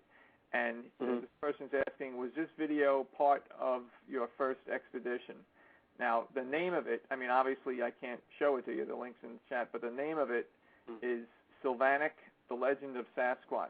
Is that part of one of your expeditions? A video that you put out? There is a video on Meta Cafe that was shot by somebody who used to be a part of my group. He no longer is. That person really deceived us and cheated us and lied to us about a lot of things. And the person who put that video up on Meta Cafe no longer has any affiliation with me whatsoever. And he's done things. I have to wash my hands of that video, to be honest, because I was there for that. My voice isn't in it at all. But that's got nothing to do with me. And I think that video I know that video is now the property of some big network, that's bought it from him, and I think they actually had it on a Sasquatch show and talked about it and that kind of thing. So, and he has the rights to it, so it's his. He put it up, and I'm not even there are legal issues I could have with him, but I don't go into that. I don't give lawyers money to go and battle out legal issues. He's an American citizen. I'm a Canadian citizen, and he has that video up, and it's his, and that's it. That's why my videos are video 2 and 3. So I can't really speak to video 1 anymore. So. Yeah. Well, I guess the person was just wondering if that was in fact in any way tied to you, and the answer would be yes at one point. At one point, the guy was. Correct. But okay. Yeah. I think that video has the sound augmented on it. So at least that's what I've been told. So the certain sounds were turned up on it, and when you do that with Bigfoot videos, when you start augmenting things, the Bigfoot community gets very angry at you, and I know that. Yeah. So my videos 2 and 3 are raw and untouched in any way, shape, or form. They're precisely how I shot them. Nothing done to them in any way. No effects or anything like that. It's raw. So, yeah. Okay. Couple more from Craig Woolheater, and again, some of these we already kind of answered, so I'm just going to read them and we'll pass right through them. He said, well, it's not really in question form. He's got a question mark. It says, Todd is a filmmaker, question mark, and we already went through that. And again, only because of the Bigfoot work I do. I never had anything to do with film in any way, shape, or form until I started doing the Bigfoot thing. You get a camera, and when you plop a camera in front, I don't want to audio record somebody, so I plop a camera in front of them, and they start talking to me. And before you know it, you have a documentary, right? And you have a documentary of all these things that you shot. And initially, I worked with a professional filmmaker. That relationship didn't turn out so well, but even what he taught me and how to make a film and put a documentary together, you can do that. I could teach you how to do it, Billy. Right. And that expertise just grew, and I put a documentary together myself, and it saves us a ton of money. Because, to get a documentary done, man, those filmmakers, they're talented, and it's a lot of time and money. It costs, at least hundreds of thousands of dollars, and I just do it myself, and that way I can keep it, I can have people download it virtually for free because I've done it myself, right? So, yeah. All right. And then Craig, again, we kind of went through this, but he had asked, you pay for the weekly expeditions on your own, and we already said that was out of your own pocket. Yeah. Okay. I pay for or we pay for everything. Like the website has cost us, $1,400 in the last 3 years. Doing the chronicles, going out and talking to people, driving all over the place, even just taking witnesses' accounts, and it's a huge amount of money. It's an incredible husbandry. You're laughing because right? And people say, well, and even when I took my film on tour, I gave all the proceeds to local humane societies, because there were some days where we had great turnouts. People believe in Bigfoot in these little cities in Western Canada, and we had enormous turnouts. And I was so happy to give thousands of dollars to the local humane societies because it's an animal rights issue. Right. So and we gave all the money, and I was happy to do that. But we've never there's no money in this. You laugh. You got to think that's funny. What are you talking about? Yeah. So, and even the way we're going to do it is when we discover a body, the media will really find out about it when the law is being passed. They'll go, what the hell? It's actually illegal now in Canada? And they'll go, why? And then the scientific community will come forward and say, because we have been given a body, and this is the body. And there'll be no money. There'll be no money. It's not about the money. It's not like those hoaxers from last year. They're all about the money, right? Who's the top bidder? That's right. There is no top bidder with us. No, people, believe me, people have been bidding. People have been offering us money. You can imagine. Take me to the Bigfoot domicile. I'll give you money. No, sir. Not only will you defile me, you'll get me killed. You'll go there with a gun. What good's $1 million going to do me when I'm splattered all over the side of a mountain? Right. So it works out for the best. And how could you be presented with such an amazing discovery and be so shallow as to say, how much am I going to get paid? Right. You know, it has nothing. Einstein, how much did he get paid for E equals MC squared? Does anybody ever ask that question? No. So it's about what he's done, and that's it. That's all we're about. So. Yeah. All right. Next question was from Multiple Encounters again. He's asking why, back in 2005, why did you have an ad in Edmonton to hire 14 actors? There was no number of actors. What I was doing was the chronicles that are all published online, I was reenacting them in a way that's like Unexplained Mysteries. That was sort of what I was going to do, but I had a production company that was working with me, and then it just didn't work out. So, but it was just, you ever saw Unexplained Mysteries, right? You know how you reenact things? Yep. And that's what we were doing, and we did do some of that with some of the chronicles, which are pretty impressive. But you know, it's not about hiring Brad Pitt or, you know, a professional actor to do something. It's just about reenacting stuff from chronicles in a very documentary style way. So, yeah. Okay. All right. Good question, though. Good question. Yeah. This was not in caps, but I believe this is probably meant for the guest. It says, how is he able to get close to one but couldn't see the face? They never turned and looked at me. They were always, and it wasn't about me dominating them. They were playing with me. Like, if you read Video 2 Chronicle on my website, those animals, man, they had things under control. They were rope-a-doping me. They were playing with me. And the Video 3, that guy was just running away from me. They don't stand around for pictures.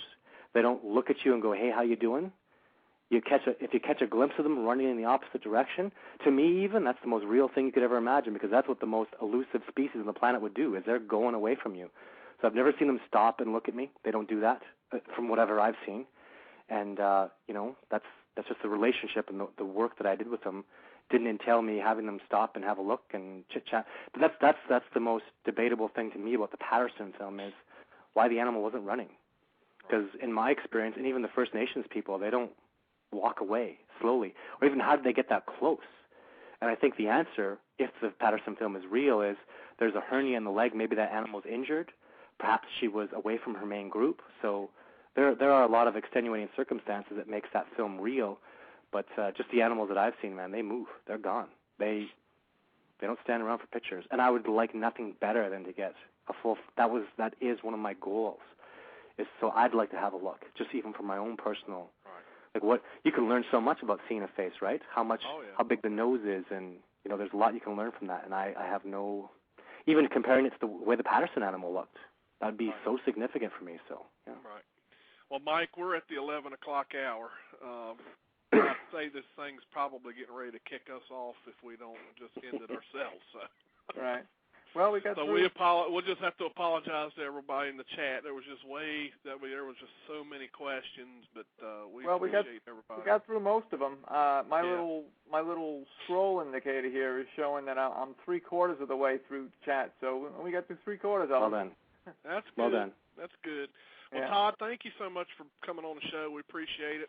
Hopefully it didn't take too much time out of your schedule. No. It's really good for me. I really appreciate you guys. It was nice to have a good, tough, solid interview session like this. It really has been a good thing for me. So I really appreciate you guys doing this. Yep. So appreciate it. Thanks a lot, Todd, and hopefully we can have you on again one day. And for sure. Take care and be careful out there. Yeah. Same with you guys. Good luck, guys. All right. Good night. Thanks. Good night. Bye. All right. Take care. All right, Mike.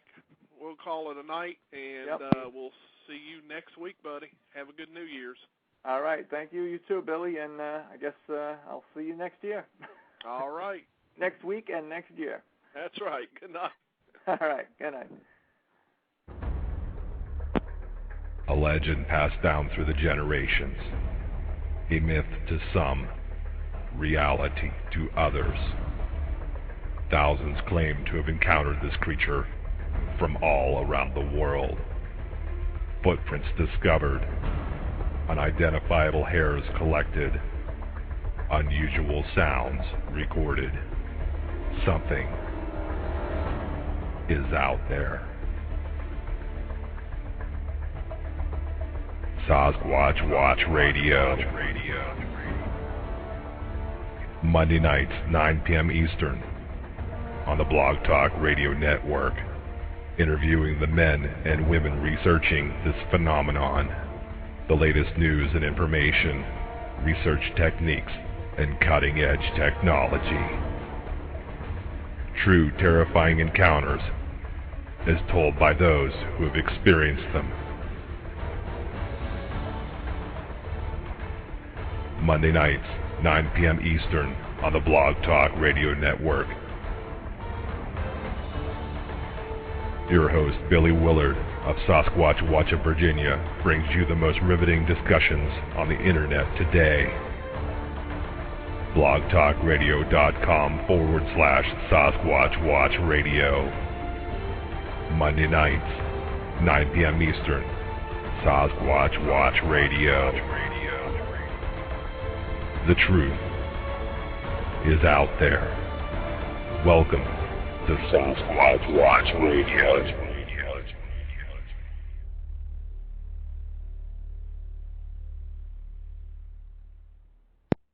Why? Why? If you have T-Mobile 5G home internet, you might be hearing this. Why? A lot. Why? Every time your internet slows down during the busiest hours. Why? Why? Because your network gives priority to cell phone users. Why? Good question. Why not switch to Cox Internet with 2 times faster download speeds than T-Mobile 5G home internet during peak hours? Okay. Stop the whys and visit cox.com/5G home for details. T-Mobile prioritizes certain T-Mobile phone users over home internet users during times of congestion. When you save on auto insurance for driving safe with USAA Safe Pilot, you'll feel like a big deal, even in a traffic jam. Save up to 30% with USAA Safe Pilot. Restrictions apply.